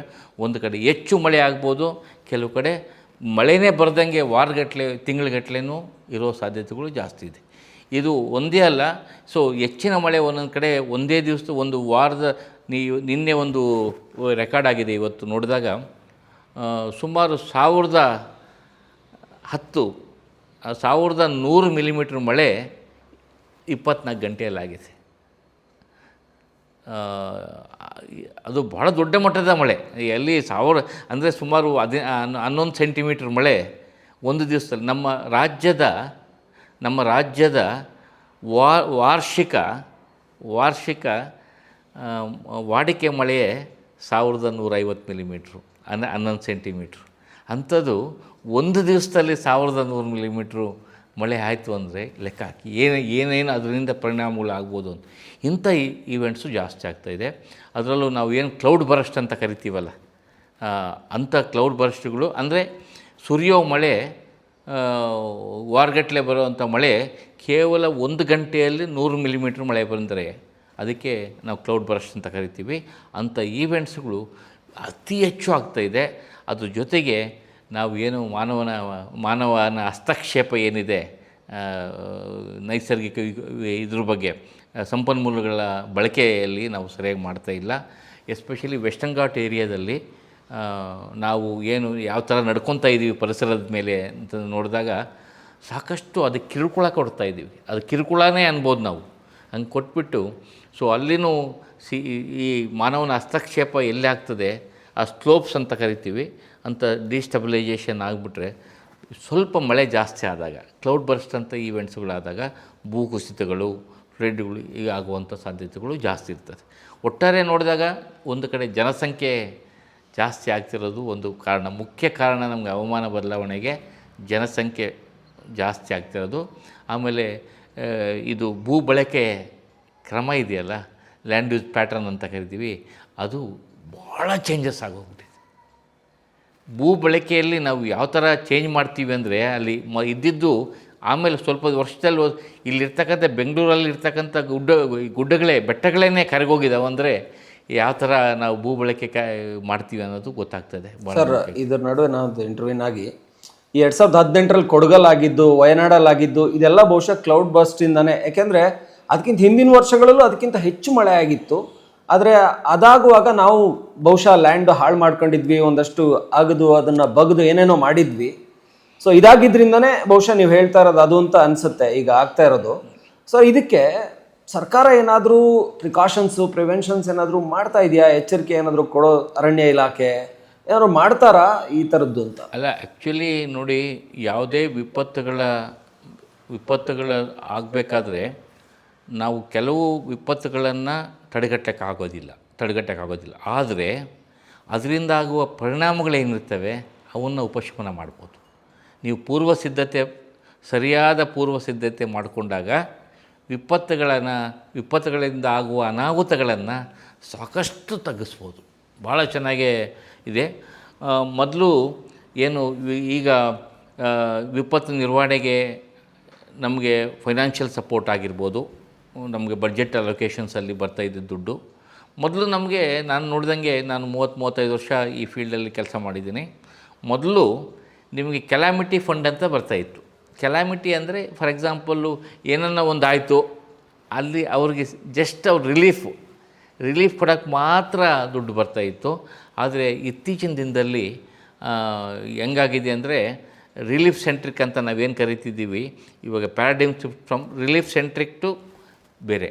ನೀವು ಪ್ರಿಪೇರ್ಡ್ನೆಸ್ಸು ಮಾಡ್ಕೊಬೇಕು, ಭಾಳ ಮುಖ್ಯ. ಇವಾಗ 3-4 ಫೇಸಲ್ಲಿ ವಿಪತ್ತು ನಿರ್ವಹಣೆಯಲ್ಲಿ ಪ್ರಿಪೇರ್ಡ್ನೆಸ್ಸು, ಮಿಟಿಗೇಷನ್ನು, ಅಂದರೆ ವಿಪತ್ತುಗಳು ಸಂಭವಿಸುವ ಮೊದಲೇ ತೊಗೊಳ್ಬೇಕಾದಂಥ ಪ್ರಿಕಾಷನ್ಸು. ಒಂದು ಉಪಶಮನ ಕಾರ್ಯಕ್ರಮಗಳು ಮೊದಲೇ ನೀವು ಮಾಡ್ಕೊಳ್ಳೋದು, ಒಂದು ಪೂರ್ವ ಸಿದ್ಧತೆ ಮಾಡ್ಕೊಳ್ಳೋದು. ನಾವು ಈ ವಿಪತ್ತುಗಳು ಆದರೆ ಏನು ಮಾಡಬೇಕು ಅನ್ನೋದ್ರ ಪೂರ್ವ ಸಿದ್ಧತೆ ಮಾಡಿಕೊಂಡ್ರೆ ನಮಗೆ ಆದಷ್ಟು ಇದರಿಂದ ಪರಿಣಾಮಗಳನ್ನು ತಗ್ಗಿಸ್ಬೋದು. ನಾವು ಇಲ್ಲ ಅಂತ ಅಲ್ಲ. ನಾವು ಅಫ್ಕೋರ್ಸ್ ಇವಾಗ ನಮಗೆ 18ರಲ್ಲಿ ಆಗಿರ್ತಕ್ಕಂಥದ್ದು, ವಯನಾಡಲ್ಲಿ ಇತ್ತೀಚಿನ ದಿನದಲ್ಲಿ ಆಗಿರ್ತಕ್ಕಂಥ ಈವೆಂಟ್ಸ್ಗಳು ನೋಡಿದರೆ, ಒಂದು ಕಡೆ ನೇಚರು ಅದು ಒಂದು ಪ್ರಕೃತಿ ಅದನ್ನು ಸ್ವರೂಪ ಬದಲಾದಾಗ ಏನಾಗುತ್ತೆ ಅನ್ನೋದು ತೋರಿಸಿದರೆ ಮಳೆ ಜಾಸ್ತಿ ಆಗೋದು. ಇನ್ನೊಂದು, ಇದಕ್ಕೆಲ್ಲವಕ್ಕೂ ಕಾರಣ ಕೆಲವೆಲ್ಲ ನಾವು ಅವೈಜ್ಞಾನಿಕ ಒಂದು ಏನೇ ಮಾಡೋಕ್ಕೆ ಹೋದ್ರೂ ಅಂಥ ಭಾಗಗಳಲ್ಲಿ ಒಂದು ಅನ್ಸೈಂಟಿಫಿಕ್ ಡೆವಲಪ್ಮೆಂಟ್ ಆ್ಯಕ್ಟಿವಿಟೀಸ್ ಆದಾಗ ಇಂಥ ಸಾಧ್ಯತೆಗಳು ಜಾಸ್ತಿ ಇರ್ತದೆ. ನೀವು ಇವಕ್ಕೆಲ್ಲವಕ್ಕೂ ನೀವು ಅದರ ಪರಿಣಾಮ ತಗ್ಗಿಸ್ಬೇಕು ಅಂದರೆ ಡೆಫಿನೆಟ್ಟಾಗಿ ನೀವು ಪೂರ್ವ ಸಿದ್ಧತೆ ಅಥವಾ ಉಸ್ತುವಾರಿ ಮಾಡೋದು ಒಂದಾದರೆ, ಇದಕ್ಕೆ ಪೂರ್ವ ಸಿದ್ಧತೆ ಮತ್ತು ಉಪಶಮನ ಪ್ರೋಗ್ರಾಮ್, ಮಿಟಿಗೇಷನ್ ಪ್ರೋಗ್ರಾಮ್ಸ್ ಅಂತ ಕರಿತೀವಿ, ಅದು ಮಾಡಲೇಬೇಕು. ಈಗಾಗಲೇ ಗೌರ್ಮೆಂಟ್ ಆಫ್ ಇಂಡಿಯಾ ಮೊದಲು ಏನು SDRF, NDRF ಅಂತ ದುಡ್ಡು ಬರ್ತಾಯಿತ್ತು ಅಥವಾ ಕೊಡ್ತಾಯಿದ್ರು ಏನನ್ನ ಆದಾಗ, ಇವಾಗ ನಾರ್ಮ್ಸ್ ಎಲ್ಲ ಚೇಂಜ್ ಮಾಡಿದ್ದಾರೆ. ಸುಮಾರು ನಮಗೆ ಬರೋ SDRFಲ್ಲೇ ಸುಮಾರು 30% ಪ್ರಿಪೇರ್ಡ್ನೆಸ್ಗೆ ಮತ್ತು ಪೂರ್ವ ಸಿದ್ಧತೆ ಮಾಡ್ಕೊಳ್ಲಿಕ್ಕೆ ಅವೇರ್ನೆಸ್. ಸೊ ವಿಪತ್ತುಗಳಲ್ಲಿ ಬಹಳ ಮುಖ್ಯ ಒಂದು ಅಂದರೆ ಅವೇರ್ನೆಸ್, ಅರಿವು ಮೂಡಿಸುವ ಕಾರ್ಯಕ್ರಮಗಳು ಆಗಬೇಕಾಗ್ತದೆ. ಏನು ಸರ್ಕಾರ ಅಥವಾ ಏನೋ ಮುನ್ಸೂಚನೆ ಕೊಟ್ಟಾಗ ಅದನ್ನು ಹೆಂಗೆ ಅರ್ಥೈಸಬೇಕು ಅನ್ನೋದು ಸತಿನೂ ಭಾಳ ಜನಕ್ಕೆ ಗೊತ್ತಿರೋದಿಲ್ಲ.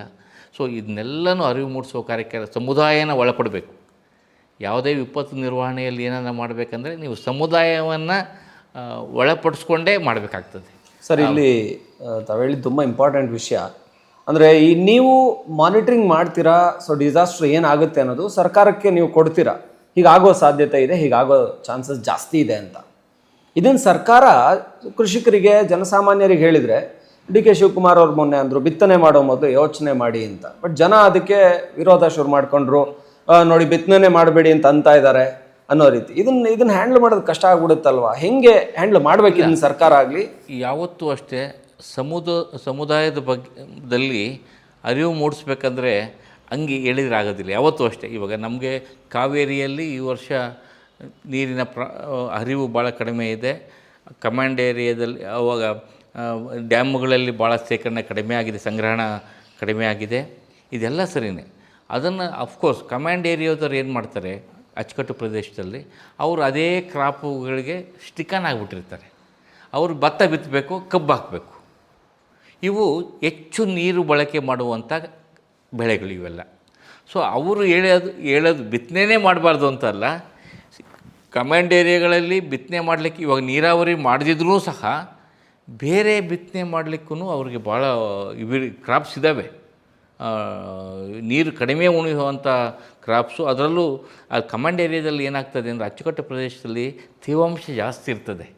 ಬರೀ ಆ ತೇವಾಂಶಕ್ಕೆ ಬೆಳೆಯುವಂಥ ಬೆಳೆಗಳಿದ್ದಾವೆ. ತೇವಾಂಶ ಮಣ್ಣಲ್ಲಿರ್ತಕ್ಕಂಥ ತೇವಾಂಶ ಆಗಿರ್ಬೋದು, ಮತ್ತು ಅಲ್ಲಿ ಮಳೆ ಬಂದಾಗ ಸಫಿಷಿಯೆಂಟಾಗಿ ಪ್ಯಾಡಿಗೆ ನೀವೇನು ಇನ್ವೆಸ್ಟ್ ಮಾಡಿ ಇದು ಮಾಡ್ತೀರೋ, ಉತ್ಪಾದನೆ ಮಾಡಿ ಅದರಿಂದ ಏನು ಆರ್ಥಿಕತೆ ಹೆಚ್ಚಿಸ್ತಿರೋ ಅಷ್ಟೇ ಆರ್ಥಿಕತೆ ಕಡಿಮೆ ನೀರು ಬಯಸುವಂಥ ಬೆಳೆಗಳನ್ನು ಬೆಳಿಬೋದು. ಇದನ್ನು ಈ ಥರ ಅವ್ರಿಗೆ ಅರಿವು ಮೂಡಿಸ್ಬೇಕು. ಬೆಳಿಬಾರ್ದು ಅಂತ ಅಲ್ಲ. ನೀವು ಏನು ಭತ್ತ ಬೆಳೆಯೋದು, ಕಬ್ಬು ಬೆಳೆಯೋದಿದೆ ಅದನ್ನು ಸದ್ಯಕ್ಕೆ ನಿಲ್ಲಿಸಿ. ಇವಾಗ ನಮ್ಮಲ್ಲಿ ಸಂಗ್ರಹಣ ಆಗಿರ್ತಕ್ಕಂಥ ನೀರು ಕೇವಲ 50% ನೀರು ಇವಾಗ ಸಂಗ್ರಹಣ ಆಗಿದೆ ಇಲ್ಲ ಅಂತಲ್ಲ. ಆದರೆ ಅದು ಕುಡಿಯೋ ನೀರಿಗೆ ನಮ್ಮ ಕಾನ್ಸ್ಟಿಟ್ಯೂಷನ್ನಲ್ಲಿ ಹೇಳಿರೋ ಪ್ರಕಾರ ಈವನ್ನು ನೀವು ಏನು ವಾಟರ್ ಪಾಲಿಸಿ ಅಂತ ಕರಿತೀವಿ, ಆ ವಾಟರ್ ಪಾಲಿಸಿ ಪ್ರಕಾರವೂ ಸಹ ಮೊದಲನೇ ಆದ್ಯತೆ ನೀವು ಕುಡಿಯೋ ನೀರು ಕೊಡಬೇಕು. ತದನಂತರದ್ದು ನೀವು ಅಗ್ರಿಕಲ್ಚರು, ಇಂಡಸ್ಟ್ರಿ ಇವೆಲ್ಲ ನೆಕ್ಸ್ಟು. ಅದರಿಂದ ಆ ಥರ ಇರೋದ್ರಿಂದ ಕುಡಿಯೋ ನೀರಿಗೆ ಫಸ್ಟು ಆದ್ಯತೆ ಕೊಟ್ಟಿರೋದ್ರಿಂದ ಇವಾಗ ಅಲ್ಲಿ ಕಮಾಂಡ್ ಏರಿಯಾಗಳಲ್ಲಿ ನೀರು ಬಿಡ್ತಾ ಇಲ್ಲ. ಇದು ಆಗಿರ್ತಕ್ಕಂಥ ಅರಿವು ಮೂಡಿಸುವ ಕಾರ್ಯಕ್ರಮಗಳು ಆಗಬೇಕು. ಪ್ಲಸ್ಸು ನಾವು ಬರ ಅಂದ ತಕ್ಷಣ ಸರ್ಕಾರ ಸಾಕಷ್ಟು ಮುನ್ನೆಚ್ಚರಿಕೆ ಕ್ರಮ ತೊಗೊಳ್ಬೋದು. ಎಲ್ಲೆಲ್ಲಿ ಎಷ್ಟೆಷ್ಟು ನೀರು ಬೇಕಾಗ್ತದೆ, ಫಾರ್ ಎಕ್ಸಾಂಪಲ್ ಇವಾಗ ಎಷ್ಟು ನೀರಿದೆ, ಎಷ್ಟು ನೀರು ಬೇಕಾಗ್ತದೆ, ಡಿಮ್ಯಾಂಡ್ ಸಪ್ಲೈ ರೇಷಿಯೋ ಅಂತ ಕರಿತೀವಿ, ಅವನ್ನೆಲ್ಲ ಎಸ್ಟಿಮೇಟ್ ಮಾಡಬೇಕು. ಎಸ್ಟಿಮೇಟ್ ಮಾಡಿ ಅದನ್ನು ತಕ್ಕಂತೆ ಬರ ಅಂದ ತಕ್ಷಣವೇ ನೀವು ಮೊದಲಿಂದನೇ ಅರಿವು ಮೂಡಿಸೋ ಕಾರ್ಯಕ್ರಮ ಏನು ನೀರಿನ ನಿರ್ವಹಣೆ ಬಹಳ ಮುಖ್ಯ ಆಗ್ತದೆ. ನಿಮ್ಮ ಒಂದು ಮನೆಯಿಂದನೇ ಸ್ಟಾರ್ಟ್ ಮಾಡಬೇಕಾಗ್ತದೆ ನಿರ್ವಹಣೆ ಯಾವ ಥರ ಮಾಡಬೇಕು ಅಂತ. ಇದು ಭಾಳ ಮುಖ್ಯ. ಸೊ ಮೊದಲಿಂದನೇ ಇಂಥವೆಲ್ಲ ಕಾರ್ಯಕ್ರಮಗಳು ಹಾಕಬೇಕು. ಮಳೆ ಕಡಿಮೆ ಆಗ್ತದೆ, ಬರ ಅಂದ ತಕ್ಷಣವೇ ಏನು ಬಿತ್ತನೆ ಮಾಡಬೇಕು ರೈತರು.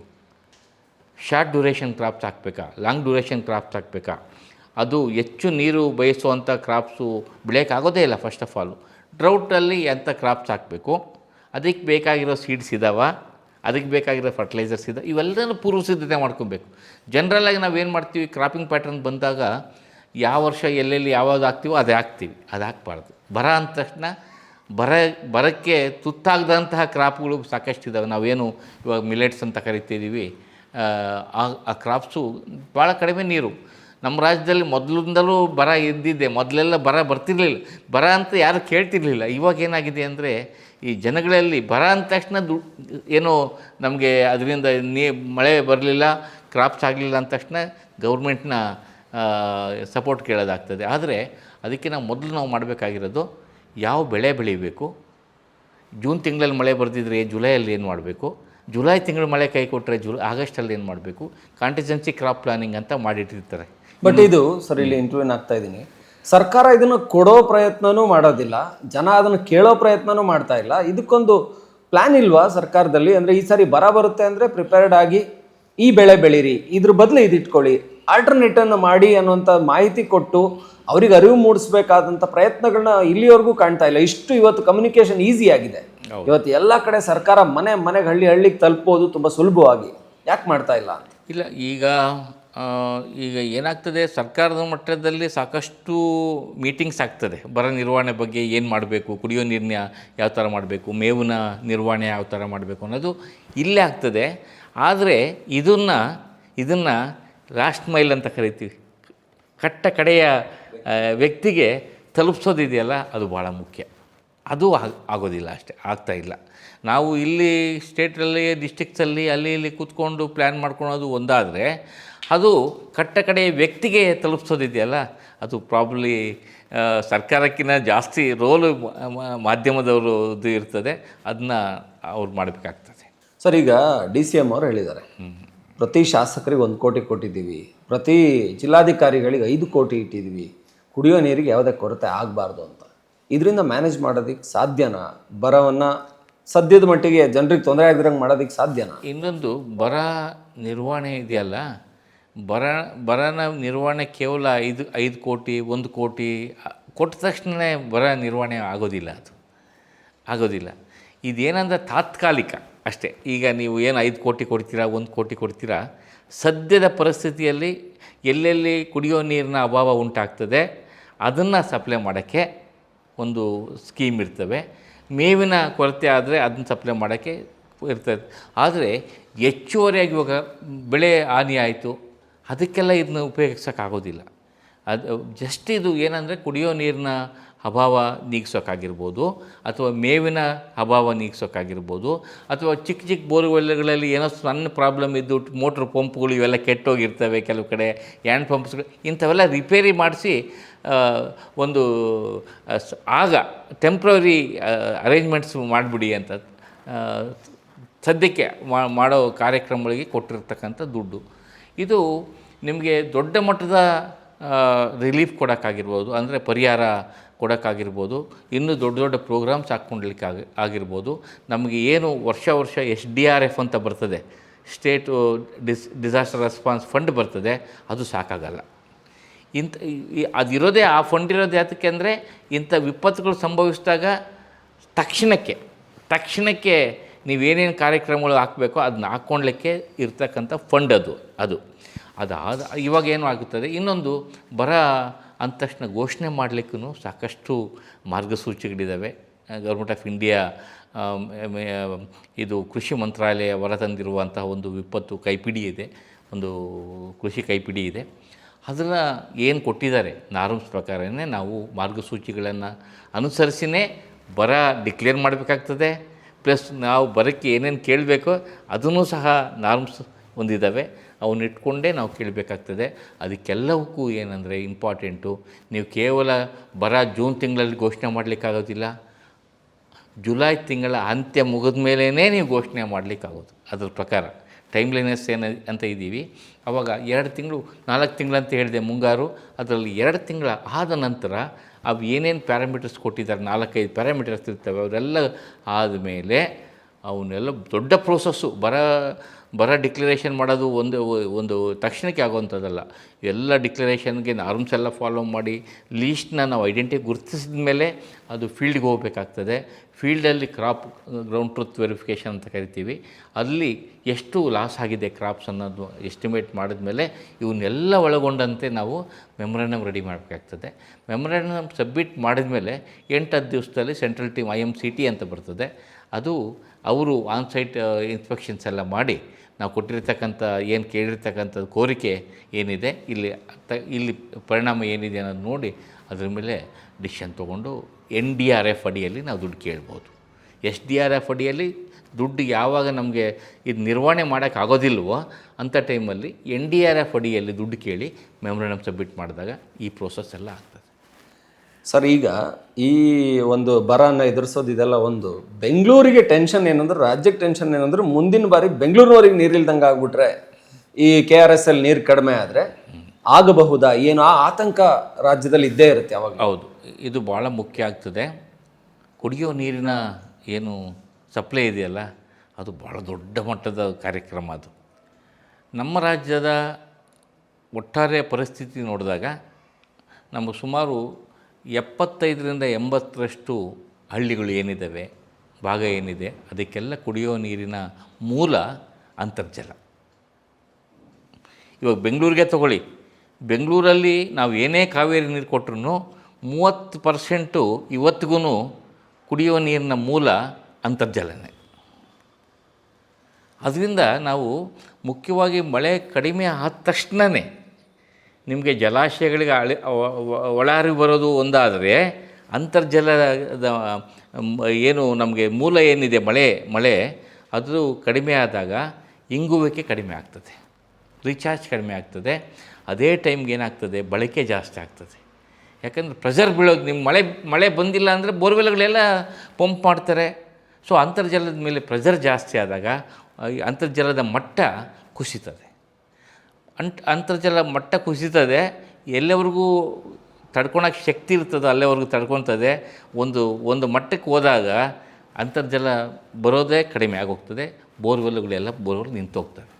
ಇದು ಸಪ್ಲೈ ಡಿಮ್ಯಾಂಡ್ ರೇಷಿಯೋ ಇದ್ದಂಗೆ. ನಿಮ್ಮಲ್ಲಿ ನೀವು ಬ್ಯಾಂಕಲ್ಲಿ 1000 ರೂಪಾಯಿ ಇಟ್ಟು 800 ರೂಪಾಯಿ ಡ್ರಾ ಮಾಡಿದರೆ ಇನ್ನೂ ಸೇಫಾಗಿರ್ಬೋದು. ನೀವು 1000 ರೂಪಾಯಿ ಇಟ್ಟು 2000 ರೂಪಾಯಿ ಡ್ರಾ ಮಾಡ್ತಾರೆ, ಏನಾಗ್ತದೆ, ಒಂದು ಕಡೆ ಬ್ಯಾಂಕಿಗೆ ನೀವು ದುಡ್ಡು ತುಂಬ್ತಾ ಇದ್ದರೆ ತೊಗೊಳಕ್ಕೆ ಒಂದು ಇದಾಗ್ತದೆ. ಇದು ಹಂಗೆ ಆಗ್ತಾ ಇರುತ್ತೆ. ನೀವು ಏನು ಬ್ಯಾಂಕಿಗೆ ಆಗ್ತಾಯಿಲ್ಲ, ರಿಚಾರ್ಜ್ ಆಗ್ತಾಯಿಲ್ಲ, ಮೂಲದಲ್ಲಿ ಕೊರತೆ ಆಗಿದೆ, ಆದರೆ ಬಳಕೆ ಜಾಸ್ತಿ ಆಗ್ತಾ ಇದ್ದಾಗ ಅಂತರ್ಜಲದ ಮಟ್ಟ ಕುಸಿತದೆ. ಈಗಾಗಲೇ ನಮ್ಮ ರಾಜ್ಯದಲ್ಲಿ 45 ತಾಲೂಕುಗಳನ್ನು ಓವರ್ ಎಕ್ಸ್ಪ್ಲಾಯ್ಟೆಡ್ ಬ್ಲಾಕ್ಸ್ ಅಂತ ಕರಿತೀವಿ. ಅಂದರೆ ಅಂತರ್ಜಲ ನಾವು ಎಷ್ಟು ನೀರು ಕಳಿಸ್ತೀವಿ ಅದಕ್ಕಿಂತ 100%ಗಿಂತ ಜಾಸ್ತಿ ಯುಟಿಲೈಸ್ ಮಾಡಿದಾಗ ಅದನ್ನ ಆ ಥರ ಕರೀತಾರೆ. 90%ಗಿಂತ ಜಾಸ್ತಿ ಕ್ರಿಟಿಕಲ್ ಬ್ಲಾಕ್ಸ್ ಅಂತೀವಿ. ಹಂಗಾದ್ರೆ ನೋಡಿದಾಗ ನಮಗೆ ಸುಮಾರು ಅರ್ಧದಷ್ಟು ಭಾಗ ನಮ್ಮ ರಾಜ್ಯದಲ್ಲಿ ಅಂತರ್ಜಲದ ಒಂದು ಮಟ್ಟ ಕುಸಿದು ಕೊರತೆ ಆಗೋ ಸಾಧ್ಯತೆಗಳು ಜಾಸ್ತಿ ಇರೋದ್ರಿಂದ ಅದರ ಡೈರೆಕ್ಟ್ ಇಂಪ್ಯಾಕ್ಟ್ ಏನಾಗ್ತದೆ ಅಂದರೆ ಕುಡಿಯೋ ನೀರಿನ ಮೇಲೆ ಆಗ್ತದೆ. ಬೋರ್ವೆಲ್ಗಳು ಫೇಲ್ಯೂರ್ ಆದರೆ ಕುಡಿಯೋ ನೀರಿನ ಮೇಲೆ ಫೇಲ್ಯೂರ್ ಆಗ್ತದೆ. ಒಂದು ಕಡೆ ಜಲಮೂಲ ಕಡಿಮೆ ಆಗ್ತದೆ, ಬೋರ್ವೆಲ್ಗಳ ಅಂತರ್ಜಲ ಮಟ್ಟ ಕುಸಿತದೆ. ಇವೆಲ್ಲನೂ ಇಂಪ್ಯಾಕ್ಟ್ ಏನಾಗ್ತದೆ, ಕುಡಿಯುವ ನೀರಿಗೆ ಇದಾಗ್ತದೆ. ಈಗಾಗಲೇ ಸುಮಾರು 1000 ಅಷ್ಟು ಗ್ರಾಮಗಳಲ್ಲಿ ಈಗಾಗಲೇ ಕುಡಿಯೋ ನೀರಿನ ಕೊರತೆ ಆಗಿರೋದನ್ನ ಕಾಣ್ತಾ ಇದ್ದೀವಿ. ವರ್ಷ ಇದು ಮುಂಗಾರು ಮಿಡ್ ಸೀಸನ್ನಲ್ಲೇ ಹಿಂಗಾಗಿರಬೇಕಾದ್ರೆ ಮುಂದಿನ ಬೇಸಿಗೆಯನ್ನು ನೀವು ಇದು ಮಾಡಿಕೊಂಡಾಗ ಈ ವರ್ಷ ಬಹಳ ಕಠಿಣವಾಗಿರ್ತದೆ, ತೀಕ್ಷ್ಣವಾಗಿರ್ತದೆ ಅಂತ ಹೇಳ್ಬೋದು. ಅಂತರ್ಜಲದ ಮಟ್ಟ ಆಗಿರ್ಬೋದು, ಕುಡಿಯೋ ನೀರಿನಲ್ಲಿ ಜಲಮೂಲಗಳಲ್ಲಿ ನೀರು ಕಡಿಮೆ ಆದಾಗ ನಮಗೆ ಮುಖ್ಯವಾಗಿ ಬೇರೆನ ನಿಮಗೆ ಅಕ್ಕಿ ಗೋಧಿ ಏನಾದ್ರೂ ಬೇರೆ ಕಡೆಯಿಂದ ಕೊಡ್ಬೋದು, ಕೊಂಡ್ಕೊಂಡು ಬಂದು ಬೇರೆ ಸ್ಟೇಟಲ್ಲಿ ಲಭ್ಯ ಕಡೆಯಿಂದ ತರ್ಬೋದು. ಆದರೆ ಈ ನೀರು ತರೋದಿದೆಯಲ್ಲ ಭಾಳ ಕಷ್ಟ ಆಗ್ತದೆ. ಸರ್, ಬೆಂಗಳೂರಿಗೆ ನೀರಿನ ಕೊರತೆ ಆದರೆ ಏನು ಮಾಡ್ತಾರೆ? KRS ನೀರಿಲ್ಲ ಅಂದರೆ ಅನಿವಾರ್ಯವಾಗಿ ಏನು ಮಾಡೋಕ್ಕೆ ಸಾಧ್ಯ? ಅದರಿಂದನೇ ಈಗ ಏನು ನಮಗೆ ಇವಾಗಿನವರೆಗೆ 50% ಒಟ್ಟಾರೆ ಡ್ಯಾಮ್ಗಳಲ್ಲಿ ನಮಗೆ 114 TMC ನೀರು ಕೆಪಾಸಿಟಿ ನಮಗಿರೋದು. ನಮಗೊಂದು 10 TMC ನಮಗೆ ಡೆಡ್ ಸ್ಟೋರೇಜ್ ಅಂತ ಇರ್ತದೆ. ಅದು ಹೋದರೆ 104 TMC ಅಂದರೆ 100 TMC ಅಂತ ಬಳಕೆಗೆ ನಮಗೆ ಲಭ್ಯ ಆಗೋದು. ಆದರೆ ಇಲ್ಲಿವರೆಗೂ 50 TMC ಮಾತ್ರ ಬಂದಿರೋದು. 50 TMC ಅಷ್ಟು ಬಂದಿದೆ ನಮಗೆ. 50 TMC ಅಷ್ಟು ಬಂದರೆ ನಮಗೆ ಪ್ರತಿ ವರ್ಷದ ಕಂಪ್ಲೀಟ್ ನಮಗೆ ಬೆಂಗಳೂರದು ಒಂದು ವಾರ್ಷಿಕ ಒಂದು ಬಳಕೆ ನೋಡಿದಾಗ ನಮಗೆ ಸುಮಾರು 35 TMC ನಮಗೆ ನೀರು ಬೇಕಾಗ್ತದೆ. 30ರಿಂದ 35 TMC ನೀರು ಬೇಕಾಗ್ತದೆ.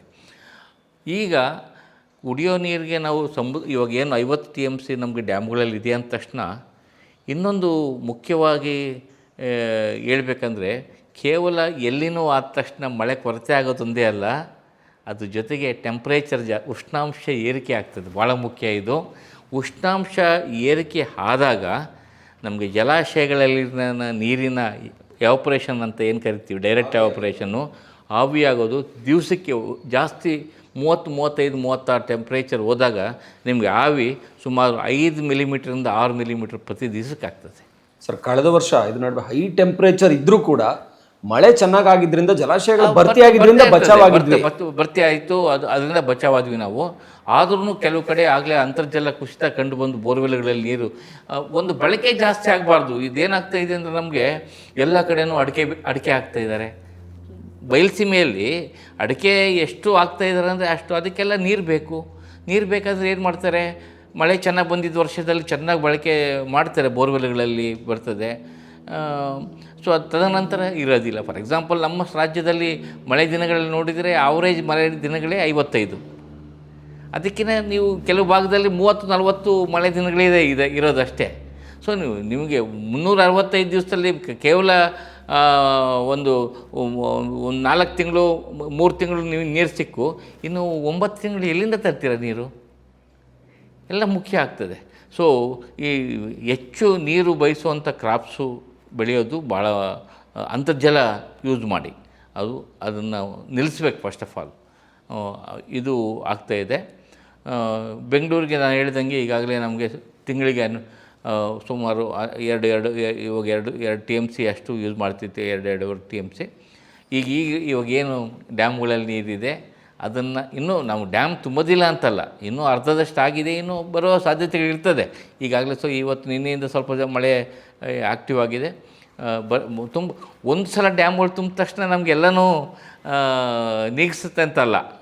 ನಮಗೆ 284 TMC ನೀರು ನಾವು ಬಳಕೆ ಮಾಡ್ಕೊಬೇಕಾಗಿರೋದು ಕಾವೇರಿಯಲ್ಲಿ.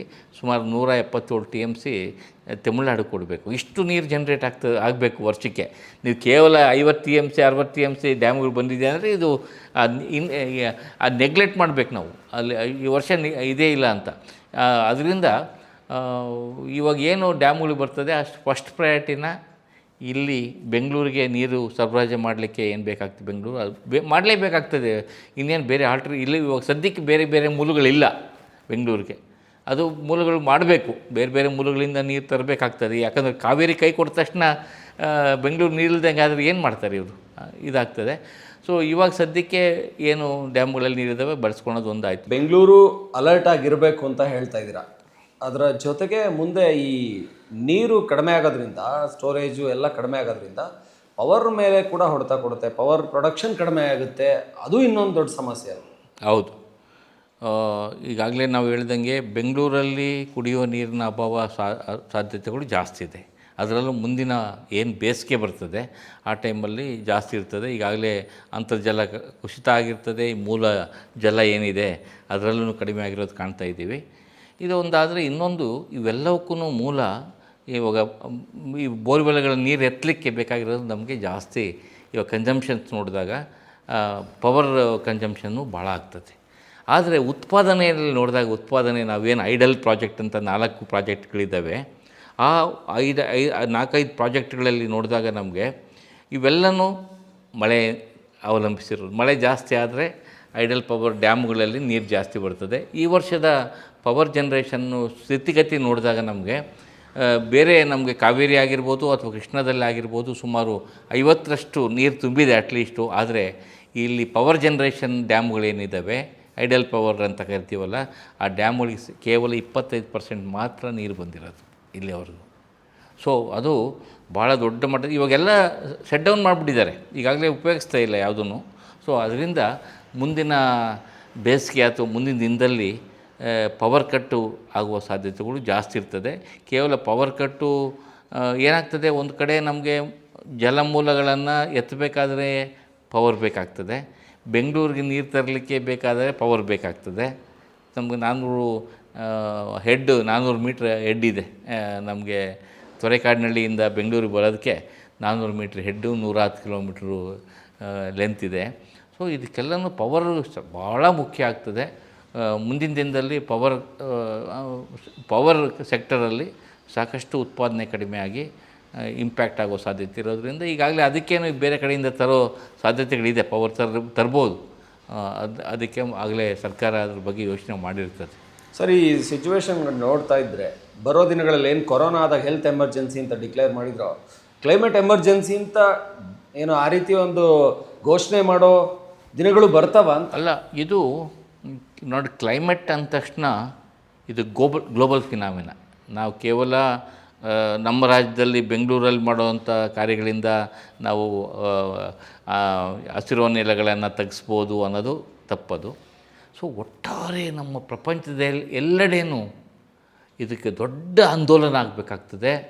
ನಾವೇನು ಇವಾಗ ಒಂದು ಕಡೆ ಹಸಿರು ಮನೆ ಅನಿಲಗಳು ಏನಿದ್ದಾವೆ ಅವನ್ನ ತೆಗೆಸ್ಲಿಕ್ಕೆ ಏನೇನು ಕಾರ್ಯಕ್ರಮಗಳು ಮತ್ತು ಕಾರ್ಯಗಳು ರೂಪಿಸ್ಬೇಕೋ ಅವನ್ನೆಲ್ಲ ಮಾಡ್ತಾ ಇದ್ದರೆ ಮುಂದಿನ ಪೀಳಿಗೆಯಲ್ಲಿ ಸಾಕಷ್ಟು ಇಂಪ್ಯಾಕ್ಟ್ ಆಗ್ತದೆ. ಒಂದು ಕಡೆ ಒಟ್ಟಾರೆ ಗ್ಲೋಬಲ್ ಟೆಂಪ್ರೇಚರ್ಸು ಏರಿಕೆ ಆಗ್ತಿರೋದು 1.5ಗೆ ಟಾರ್ಗೆಟ್ ಇಟ್ಕೊಂಡ್ರೂ ಸಹ ಕೆಲವು ಭಾಗದಲ್ಲಿ ಈ ವರ್ಷನೇ ನೋಡಿದ್ವಿ, ಬೆಂಗಳೂರಲ್ಲಿ 33.6 ಡಿಗ್ರಿ ಟೆಂಪ್ರೇಚರು ಜುಲೈ ತಿಂಗಳಲ್ಲಿ ನಾವು ಯಾವತ್ತೂ ಕಂಡಿರಲಿಲ್ಲ. 1914ರಲ್ಲಿ 33.3 ಹೋಗಿದ್ದೆ ಎಷ್ಟಾಗಿತ್ತು ಇಲ್ಲಿವರೆಗೂ. 26ರಲ್ಲಿ ಒಂದು ಸಲ ಆಗಿತ್ತು 33.3. ಆದರೆ ಈ ವರ್ಷ ಬೆಂಗಳೂರಲ್ಲೇ ಜುಲೈ ತಿಂಗಳಲ್ಲಿ 33.6 ಡಿಗ್ರಿ ಟೆಂಪ್ರೇಚರು ರೆಕಾರ್ಡ್ ಆಯಿತು. ಸೊ ಇದು ಒಟ್ಟಾರೆ ನಮ್ಗೆ ಇಲ್ಲಿವರೆಗೂ ದಾಖಲೆಗಳೇನಿದ್ವು ಅದನ್ನೆಲ್ಲನೂ ಮುರಿದಾಕ್ಬಿಡ್ತು ಈ ವರ್ಷ. ಅಂದರೆ ಜುಲೈ ತಿಂಗಳಲ್ಲಿ ಅಷ್ಟು ಟೆಂಪ್ರೇಚರ್ ಆದಾಗ ಮುಂದಿನ ದಿನದಲ್ಲಿ ಇಂಥ ಟೆಂಪ್ರೇಚರ್ಗಳು ಈ ವರ್ಷ ನೋಡಿದ್ದೀರಿ ನೀವು. ಫ್ರಾನ್ಸಲ್ಲಿ ಏನಾಯಿತು, ಇವತ್ತಿಗೆ 5,500 ಜನ ಸತ್ತಿರೋದು ಫ್ರಾನ್ಸಲ್ಲಿ ಕೇವಲ ಬಿಸಿ ಗಾಳಿಗೆ. ಸೊ ಇಂಗ್ಲೆಂಡಲ್ಲಿ ಏನಾಗ್ತಾಯಿದೆ, ಎಂಟೈರ್ ಯುರೋಪಲ್ಲಿ ದೊಡ್ಡ ಸುನಾಮಿ ಇದನ್ನು ಏನು ಕೊರೋನಾಗೇನು ಕಡಿಮೆ ಅಲ್ಲ, ಇದೇ ಥರ ಆಗೋ ಸಾಧ್ಯತೆಗಳು ಜಾಸ್ತಿ ಇರ್ತದೆ. ನಾವು ಒಟ್ಟಾರೆ ಎಲ್ಲರೂ ಸಮುದಾಯನೂ ಸೇರ್ಕೊಬೇಕಾಗ್ತದೆ. ಕೇವಲ ಸರ್ಕಾರದ ಮಟ್ಟದಲ್ಲಿ ಆಗೋದಂಥ ಕಾರ್ಯಕ್ರಮಗಳೆಲ್ಲ ಸಮುದಾಯನ ಕೈ ಜೋಡಿಸಿ ನಾವು ಈ ಹಸಿರು ಮನೆ ಅನಿಲಗಳಂತ ಏನಿದ್ದಾವೆ ಅವನ್ನ ತಗ್ಸ್ಲಿಕ್ಕೆ ಏನೇನು ಕಾರ್ಯಕ್ರಮಗಳು ಹಾಕ್ಕೊಬೇಕು ಅವೆಲ್ಲನೂ ಹಾಕ್ಕೊಬೇಕು. ಆದಷ್ಟು ಸಿಂಪ್ಲಿಸಿಟಿ ಇರಬೇಕಾಗ್ತದೆ. ನಾವು ಇವಾಗ ಎಲ್ಲರೂ ಮನೆಗಾಗಿ 4 ಕಾರು 5 ಕಾರು 4 ಬೈಕುಗಳು ಇಟ್ಕೊಳೋದಕ್ಕಿಂತ ಎಷ್ಟು ಬೇಕೋ ಅಷ್ಟು ಆಲ್ವೇಸ್ ನಮ್ಗೆ ಯಾವತ್ತೂ ಅಷ್ಟೇ ಏನು ಜಾಸ್ತಿ ಬಸ್ಸುಗಳು ಟ್ರೈನ್ಸು ಇಂಥದ್ರಲ್ಲಿ ಓಡಾಡಿಕೊಂಡು ಇದ್ದರೆ ಸ್ವಲ್ಪ ಅದ್ರ ಮೇಲೆ ಪ್ರೆಷರ್ ಕಡಿಮೆ ಆಗ್ತದೆ. ಸೊ ಒಟ್ಟಾರೆ ಪ್ರಪಂಚದೆಲ್ಲೆಡೆನೂ ಇಂಥ ಕಾರ್ಯಕ್ರಮಗಳು ಹಾಕ್ಕೊಂಡು ಹಸಿರು ಮನೆ ಅನಿಲಗಳಿಗೆ ಏರಿಕೆ ಆಗ್ದಂಗೆ, ಇವಾಗ ಒಂದು ಏರಿಕೆ ಆಗಿದೆ ಆಗಲೇ, ಈ ಥರನೇ ಏರಿಕೆ ಆಗ್ತಾಯಿದ್ರೆ ಮುಂದಿನ ದಿನದಲ್ಲಿ ನಮಗೆ ಟೆಂಪ್ರೇಚರು 3ರಿಂದ 4 ಡಿಗ್ರಿ ಟೆಂಪ್ರೇಚರ್ ಜಾಸ್ತಿ ಆಗುವ ಸಾಧ್ಯತೆ ಅಂತಾರೆ. ನಾವು 1.5 ಡಿಗ್ರಿಗೇ ಇಷ್ಟೊಂದು ಇಂಪ್ಯಾಕ್ಟ್ಸ್ ಆಗ್ತಿರಬೇಕಾದ್ರೆ 4 ಅಥವಾ 5 ಡಿಗ್ರಿ ಟೆಂಪ್ರೇಚರ್ ಆದಾಗ ಏನಾಗುತ್ತೆ ಅಂತ ಊಹಿಸ್ಕೊಳೋದು ಕಷ್ಟ ಆಗ್ತದೆ. ಮುಂದಿನ ಪೀಳಿಗೆ ಏನಾಗ್ತದೆ ಅನ್ನೋದು ಆಗ್ತದೆ. ಅದರಿಂದ ನಾವು ಈಗಲಿಂದನೇ ಇದಕ್ಕೆ ಏನು ಹವಾಮಾನ ಬದಲಾವಣೆಗೆ ಒಂದು ನಿರ್ವಹಣೆ ಮಾಡಲಿಕ್ಕೆ ಆಗಿರ್ಬೋದು, ಅಡಾಪ್ಟೇಷನ್ ಅಂತ ಕರಿತೀವಿ, ಅದ್ರ ಜೊತೆಗೆ ಹೊಂದ್ಕೊಳ್ಳೋ ಅಂಥ ಕಾರ್ಯಕ್ರಮಗಳು ರೂಪಿಸ್ಕೊಬೇಕಾಗ್ತದೆ. ಈ ಹವಾಮಾನ ಬದಲಾವಣೆಯ ಪರಿಣಾಮಗಳನ್ನು ತಗ್ಗಿಸ್ಲಿಕ್ಕೆ ಉಪಶಮನ ಕಾರ್ಯಕ್ರಮಗಳು ಏನೇನು ಹಾಕ್ಕೊಬೇಕೋ ಅವನ್ನೆಲ್ಲನೂ ಎಲ್ಲರ ಕಡೆಯೂ ಮಾಡಬೇಕಾಗ್ತದೆ. ಆಗ ಮಾತ್ರ ಸಾಧ್ಯ ನಾವು ಏನಾದರೂ ಕಡಿಮೆ ಫಾರೆಸ್ಟು ಕವರ್ ಮಾತ್ರ ಇನ್ನೂ ಜಾಸ್ತಿ ಮಾಡ್ಕೊತ ಹೋಗಬೇಕಾಗ್ತದೆ. ಆದಷ್ಟು ನಮ್ಮಲ್ಲಿ ಪೊಲ್ಯೂಷನ್ಸ್ ಏನು ಜಾಸ್ತಿ ಮಾಡ್ತಿದ್ದೀವಿ ಅದನ್ನ ತಗ್ಗಿಸ್ಬೇಕು ಅಂದಾಗ ಎಲ್ಲರೂ ಅದಕ್ಕೆ ಕೈ ಜೋಡಿಸ್ಲೇಬೇಕು. ಪೊಲ್ಯೂಷನ್ ಲೆವೆಲ್ಸ್ ಕಡಿಮೆ ಮಾಡಬೇಕು. ಗ್ರೀನ್ ಹೌಸ್ ಗ್ಯಾಸಸ್ ಅಂತ ಏನು ಕರಿತೀವಿ ಅದರ ಇಂಪ್ಯಾಕ್ಟ್ಸ್ ಕಡಿಮೆ ಮಾಡಬೇಕಾಗ್ತದೆ. ಮಾಡಿದರೆ ಮಾತ್ರ ಸಾಧ್ಯ ಆಗ್ತದೆ. ಸರ್, ಈಗ ಕ್ಲೈಮೇಟ್ ಅಂತ ಬಂದಾಗ ತತ್ಕ್ಷಣದಲ್ಲಿ ನಮ್ಮ ಎದುರು ನಿಂತಿರುವಂಥ ಬಿಗ್ ಚಾಲೆಂಜ್ ಏನು, ಹೆಂಗೆ ಹ್ಯಾಂಡ್ಲ್ ಮಾಡಬೇಕು? ಸಿಂಪಲಾಗಿ ಹೇಳಿದ್ರೆ ಏನು ಜನ ಯಾವುದಕ್ಕೆ ರೆಡಿ ಇರಬೇಕು ಅಂತ. ಈಗ ನಾನು ಹೇಳ್ದಂಗೆ ಇದು ಸರ್ಕಾರ ಮಟ್ಟದಲ್ಲಿ ಆಗುವಂಥ ಕಾರ್ಯಕ್ರಮ ಒಂದೇ ಅಲ್ಲ, ಜನಸಾಮಾನ್ಯರು ಸಹ ತಮ್ಮ ನಿತ್ಯ ಜೀವನ ಏನು ನಾವು ಮಾಡ್ತಾಯಿದ್ದೀವಿ ಅದರಲ್ಲೂ ಸಾಕಷ್ಟು ಬದಲಾವಣೆ ಮಾಡ್ಕೊಬೇಕಾಗ್ತದೆ. ಅದು ಮಾಡ್ಕೊಳ್ತಾ ಇದ್ರೆ ನಾನು ಹೇಳಿದ್ನಲ್ಲ, ವೆಹಿಕಲ್ಸು ಒಂದೊಂದು ಮನೆಗೆ 4-5 ವೆಹಿಕಲ್ಸು ಇಟ್ಕೊಳೋದ್ರಿಂದ ಫ್ಯೂಯಲ್ ಬರ್ನ್ ಜಾಸ್ತಿ ಆಗ್ತದೆ. ಅದರಿಂದ ಗ್ರೀನ್ ಹೌಸ್ ಗ್ಯಾಸಸ್ಸು ಜಾಸ್ತಿ ಉತ್ಪಾದನೆ ಆಗ್ತದೆ. ಪ್ಲಸ್ಸು ವೇಸ್ಟೇಜ್ ಕಡಿಮೆ ಮಾಡಬೇಕು.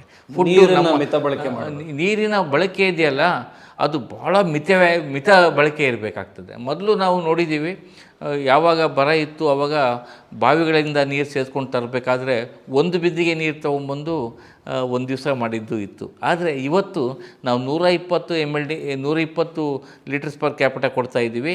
ಅದು ಸಹ ಸಾಧ್ಯದಿಲ್ಲ ಅಂತ ಅದಾಗಬಾರ್ದು. ನಮ್ಮ ದೇಶದಲ್ಲಿ ನೀವು ಏನಾದ್ರೂ ಸರಿಯಾದ ನಿರ್ವಹಣೆ ಮಾಡ್ಕೊಬೇಕು ಅಂದಾಗ ಈ ಓನ್ಲಿ ಅಟೆಂಪ್ಟ್ ಏನು ಮಾಡ್ಬೋದು ಅಂದರೆ ಸ್ಕೇರ್ಸಿಟಿ ಕ್ರಿಯೇಟ್ ಮಾಡಬೇಕು. ಕೊಡಬೇಡಿ ನೀವು. ಇವಾಗ ಎಷ್ಟು ಕೊಡ್ತಾ ಇದ್ರೆ BWSSಬಿಂದ ಅದರಲ್ಲಿ ಅರ್ಧದಷ್ಟು ಕೊಡಿ, ಅದರಲ್ಲಿ ನಿರ್ವಹಣೆ ಮಾಡ್ಕೊತಾರೆ, ಅದು ಬರಬೇಕು. ಬಟ್ ಏನಿರ್ತದೋ ಸಂಪನ್ಮೂಲ ಅಷ್ಟಕ್ಕೆ ನಾವು ಸೀಮಿತವಾಗಬೇಕಾಗ್ತದೆ. ಅದಿಲ್ಲ ಅಂದರೆ ಭಾಳ ದೊಡ್ಡ ಪರಿಣಾಮ ಆಗ್ತದೆ ಪರಿಸರದಲ್ಲಿ.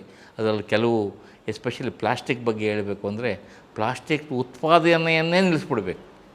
ಯಾವುದು ಬಳಕೆ ಬರುವಂಥ ಪ್ಲಾಸ್ಟಿಕ್ ಆದರೆ ಮರುಬಳಕೆ ಬರುವಂಥ ಪ್ಲಾಸ್ಟಿಕ್ ಮಾತ್ರ ಸಪೋರ್ಟ್ ಮಾಡಿ, ಬೇರೆ ಇದಕ್ಕೆ ಪ್ಲಾಸ್ಟಿಕ್ನ ಕಂಪ್ಲೀಟ್ ಉತ್ಪಾದನೆಯ ಬಡತಲ್ಲೇ ತೆಗೆದುಬೇಕು. ಇಲ್ಲಾಂದರೆ ಈಗಾಗಲೇ ನಮ್ಮ ರಿಸರ್ಚ್ ಪೇಪರ್ಗಳು ಕೆಲವು ಬಂದಿದ್ದಾವೆ. 1000 ಅಡಿ ಬೋರ್ವೆಲ್ಗಳಲ್ಲಿ ಮೈಕ್ರೋ ಪ್ಲಾಸ್ಟಿಕ್ ಕಣಗಳು ಅಥವಾ ನ್ಯಾನೋ ಪ್ಲಾಸ್ಟಿಕ್ ಕಣಗಳನ್ನು 1000 ಅಡಿ ಬೋರ್ವೆಲ್ ಮೂಲದಲ್ಲಿ ಕಾಣ್ತಾ ಇದ್ದೀವಿ. ಅಂದರೆ ಮೊದಲೆಲ್ಲ ಬರೀ ಕೆರೆಗಳಲ್ಲಿ ಹಳ್ಳದಲ್ಲಿ ಕಾಣ್ತಾ ಇದ್ವಿ. ಇವತ್ತು ಅಂತರ್ಜಲನೂ ಸೇರಿರೋದ್ರಿಂದ ಮುಂದಿನ ದಿನದಲ್ಲಿ ಇಂಥದ್ದೇ ಜಾಸ್ತಿ ನಾವು ಕಡಿಮೆ ಮಾಡದೇ ಇದ್ದರೆ ಭಾಳ ಆರೋಗ್ಯದ ಮೇಲೆ ಆಗಿರ್ಬೋದು, ಪರಿಸರದ ಮೇಲೆ ಆಗಿರ್ಬೋದು ಸಾಕಷ್ಟು ಪರಿಣಾಮಗಳಾಗುವ ಸಾಧ್ಯತೆಗಳು ಜಾಸ್ತಿ ಇರ್ತದೆ. ಸರ್, ಈಗ ರಾಜ್ಯ ಸರ್ಕಾರ, ಕೇಂದ್ರ ಸರ್ಕಾರ ಈ ನಿಟ್ಟಿನಲ್ಲಿ ಪ್ರಯತ್ನಗಳನ್ನು ಮಾಡ್ತಾ ಇದ್ದಾವ? ನಿಮಗೇನು ಅನಿಸ್ತಾ ಇದೆ? ಯಾಕಂದರೆ ಆಳವಾದಂಥ ನಿಮ್ಮ ಅನುಭವ ಇದೆ. ಈ ವರ್ಷಗಳಲ್ಲಿ ಅದು ತುಂಬ ತ್ವರಿತವಾಗಿ ಆಗ್ತಾ ಇದೆಯಾ? ಡಿ ಕೆ ಶಿವಕುಮಾರ್ ಅವ್ರನ್ನ ಸರ್ಕಾರ, ಸಿದ್ದರಾಮಯ್ಯ ಸರ್ಕಾರ ನೋಡಿ ಹೇಳ್ತಾರೆ, ನರೇಂದ್ರ ಮೋದಿ ಸರ್ಕಾರ ಇವೆರಡೂ ಕೂಡ ಇದಕ್ಕೆ ಕೆಲಸ ಮಾಡ್ತಾ ಇದೆಯಾ ಅಂತ ಏನು? ಈಗ ಸರ್ಕಾರದ ಮಟ್ಟದಲ್ಲಿ ಏನೇನು ಪ್ರೋಗ್ರಾಮ್ಗಳಿದ್ದಾವೆ ಅವು ಕೆಲವು ಭಾಗದಲ್ಲಿ ಆಗ್ತಾಯಿದೆ, ಇಲ್ಲ ಅಂತ ಅಲ್ಲ, ನಾವು ಹೇಳೋದಿಲ್ಲ. ಯಾವತ್ತೂ ಅಷ್ಟೇ ಈ ಪ್ರೋಗ್ರಾಮ್ಗಳು ಯಾವುದು ಪರಿಸರದ ಬಗ್ಗೆ ಆಗಿರ್ಬೋದು, ಇಂಥ ನಿರ್ವಹಣೆ ಬಗ್ಗೆ ಆಗಿರ್ಬೋದು, ಇಂಥವೆಲ್ಲ ಕಾರ್ಯಕ್ರಮಗಳು ಅದು ಸರಿಯಾದ ಮಟ್ಟ ತಲುಪಬೇಕು ಅಂದಾಗ ಸಮುದಾಯದ ಒಳಗೊಳಿಕೆ ಇರಲೇಬೇಕು. ಅವನ್ನ ಇನ್ವಾಲ್ವ್ ಮಾಡ್ಕೊಂಡು ಮಾಡಿದರೆ ಮಾತ್ರ ಯಾವುದೇ ಸರ್ಕಾರ ಕೇವಲ ಸರ್ಕಾರದ ಮಟ್ಟದಲ್ಲಿ ಆದರೆ ಯಾವುದೂ ಇಂಪ್ಯಾಕ್ಟ್ ಆಗೋದಿಲ್ಲ, ಪರಿಣಾಮಕಾರಿಯಾಗಿ ನಾವು ಏನೂ ಮಾಡಲಿಕ್ಕಾಗೋದಿಲ್ಲ. ಸಮುದಾಯನ ಒಳಗೊಳ್ಬೇಕು. ಪ್ಲಸ್ ಅವೇರ್ನೆಸ್, ನಾವೇನು ಅಂತೀವಿ ಇದ್ರ ಬಗ್ಗೆ ಅರಿವು ಮೂಡಿಸುವ ಕಾರ್ಯಕ್ರಮಗಳು ಜಾಸ್ತಿ ಆಗಬೇಕು. ಪ್ಲಸ್ ಜನರಲ್ಲಿನೂ ಅರಿವು ಮೂಡಿಸಿದ ತಕ್ಷಣವೇ ಅದಕ್ಕೆ ಸ್ಪಂದಿಸಬೇಕು. ಅದರ್ವೈಸು ಯಾವುದೇ ಸರ್ಕಾರದಲ್ಲಿ ಸುಮ್ಮನೆ ಹೇಳ್ಬೋದು, ಅವರು ಒಂದು ಸ್ಕೀಮ್ಗಳು ಕೊಟ್ಟಿರ್ಬೋದು, ಇವರೊಂದು ಸ್ಕೀಮ್ ಕೊಡ್ಬೋದು, ಅವು ಯಾವುದೂ ವರ್ಕೌಟ್ ಆಗೋದಿಲ್ಲ. ಜನಗಳಿಗೆ ಅರಿವು ಮೂಡಿಸ್ಬೇಕು, ಅವ್ರನ್ನ ಒಳಗೊಂಡಂತೆ ಯೋಜನೆಗಳು ರೂಪಿಸ್ಬೇಕು, ಅವ್ರ ಇನ್ವಾಲ್ವ್ಮೆಂಟ್ ಇರಬೇಕು, ಇಲ್ಲಾಂದ್ರೆ ಆಗೋದಿಲ್ಲ. ಸೊ ಇದು ಭಾಳ ಮುಖ್ಯ ಆಗ್ತದೆ. ಮುಂದಿನ ದಿನದಲ್ಲಿ ಏನಾದರೂ ಸ್ವಲ್ಪ ತಗ್ಗಿಸ್ಬೇಕು, ಪರಿಸರದ ಮೇಲೆ ಹಾನಿಗಳು ತಗ್ಗಿಸ್ಬೇಕು ಅಂದಾಗ ಸಾಕಷ್ಟು ಸಮುದಾಯದ ಒಂದು ಸಪೋರ್ಟ್ ಬೇಕಾಗ್ತದೆ ಇದಕ್ಕೆಲ್ಲ. ಸರ್, ಈಗ ಬೆಂಗಳೂರಲ್ಲಿ ಕೃಷ್ಣ ಬೈರೇಗೌಡರು ಏನು ಫುಟ್ಪಾತ್ ಕ್ಲಿಯರ್ ಮಾಡಿಸೋಂಥದ್ದು ಅಥವಾ ನಿಂತಿರುವಂಥ ವೆಹಿಕಲ್ಗಳು ವರ್ಷಗಟ್ಟಲೆ ತೆಗೆಯುವಂಥದ್ದು, ಈ ಥರ ಕ್ರಾಂತಿಕಾರಿಯಾದ ನಿರ್ಧಾರಗಳು ತಗೊಂಡಿದ್ದಾರೆ.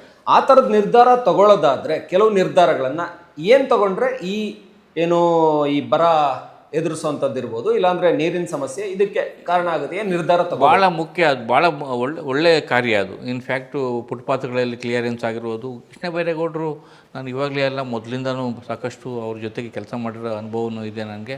ಅವರು ಭಾಳ ಡಿಸಿಷನ್ ತೊಗೊಂಡ್ರೆ ಅದೇ ಥರ ತೊಗೊತಾರೆ, ಇಲ್ಲ ಅಂತಲ್ಲ. ಸೊ ಅಂಥ ಅವ್ರೇನು ಡಿಸಿಷನ್ ತೊಗೊಂಡಿದ್ದಾರೆ ಎಲ್ಲ ಸೆಕ್ಟರಲ್ಲೂ ಅಂತ ಬರಬೇಕು. ಇವಾಗ ನೀರು ನಿರ್ವಹಣೆ ಸೆಕ್ಟರ್ ಆಗಿರ್ಬೋದು, ಬರಬೇಕು. ನಾವು ಇಷ್ಟೇ ನೀರು ಕೊಡೋದು ಅಷ್ಟೇ. ನೀರಿನ ಬಳಕೆಯಲ್ಲಿ ಕಡಿಮೆ ಮಾಡಬೇಕು.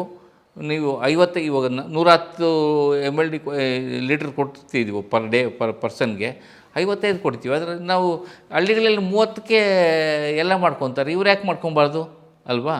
ಈ ಡಿಸಿಷನ್ ತೊಗೊಳಂಗೆ ಆಗಬೇಕು. ನಮ್ಮಲ್ಲಿರೋದು ನೀರು ಇಷ್ಟೇ, ನಾವು ಕೊಡೋದು ಇಷ್ಟೇ. ಆಮೇಲೆ ಯಾವುದಕ್ಕೆ ಬಳಕೆ ಮಾಡಬೇಕು, ಯಾವುದಕ್ಕೆ ಬಳಕೆ ಮಾಡಬಾರ್ದು ಅನ್ನೋದು ಬಂದುಬಿಡಬೇಕು. ನೀವು ಯಾವುದಕ್ಕೂ ಈ ಕಾವೇರಿ ನೀರಂತ ತಂದುಬಿಟ್ಟು 110 ಕಿಲೋಮೀಟ್ರಿಂದ ಅದನ್ನ ಟ್ರೀಟೆಡ್ ವಾಟರ್ನ ನಾವು ಕಾರ್ ತೊಳೆಯೋಕ್ಕೆ ಗಿಡಗಳಿಗೆ ಹಾಕ್ತೀವಿ ಅಂತ ಅಂದರೆ ಅಲ್ಲ. ಅದು ಭಾಳ ಸ್ಟ್ರಿಕ್ಟ್ ಬರಬೇಕು. ಅದರಲ್ಲಿ ನಮ್ಮಲ್ಲಿ ಪಾಲಿಸಿ ಪ್ಲ್ಯಾನ್ಸ್ ಇಲ್ಲ ಅಂತಲ್ಲ, ಬೇಕಾದಷ್ಟಿದ್ದಾವೆ. ಆದರೆ ಇಂಪ್ಲಿಮೆಂಟೇಷನ್ ಆಗಬೇಕಾದ್ರೆ ಸರಿಯಾಗಿ ಆಗೋದಿಲ್ಲ. ಇವಾಗ ಅಂತರ್ಜಲ ಎಲ್ಲಿ ಓವರ್ ಎಕ್ಸ್ಪ್ಲಾಯ್ಟೆಡ್ ಬ್ಲಾಕ್ಸ್ ಅಂತ ನಾನು ಹೇಳಿದೆ, ಅಂಥ ಕಡೆ ನೀವು ಬೋರ್ವೆಲ್ಗಳು ಹಾಕೋಕ್ಕೆ ಸ್ಕೋಪೇ ಇಲ್ಲ. ಆದ್ರೂ ನಾವು ಏನು ಮಾಡ್ತೀವಿ, ರಾತ್ರಿಗೇ ಯಾರು ಗೊತ್ತಿಲ್ದಂಗೆ ಹೋಗಿ ಬೋರ್ವೆಲ್ಗಳು ಹಾಕ್ಬಿಟ್ಟಿರ್ತೀವಿ ಅಲ್ವಾ? ಇಂಥವಕ್ಕೆಲ್ಲ ಸ್ಟ್ರಿಕ್ಟ್ ಅಡಾಪ್ಟೇಷನ್ ಬರಬೇಕು. ಆಮೇಲೆ ಏನು ಪರಿಸರ ಅಂತ ನಾವು ಉಳಿಸ್ಬೇಕು ಅಂತ ಕಾರ್ಯಕ್ರಮಗಳು ಇರ್ತಾವಲ್ಲ, ಅದಕ್ಕೆ ಸಾಕಷ್ಟು ದೊಡ್ಡ ಮಟ್ಟದ ಆಂದೋಲನ ಆಗಬೇಕು. ಪ್ಲಸ್ಸು ಪರಿಸರನ ಯಾವುದೇ ಅಭಿವೃದ್ಧಿ ಕಾರ್ಯಗಳಾಗಬೇಕಾದ್ರೆ ಅನ್ಸೈಂಟಿಫಿಕ್ಕಾಗಿ ಮಾಡಬಾರ್ದು.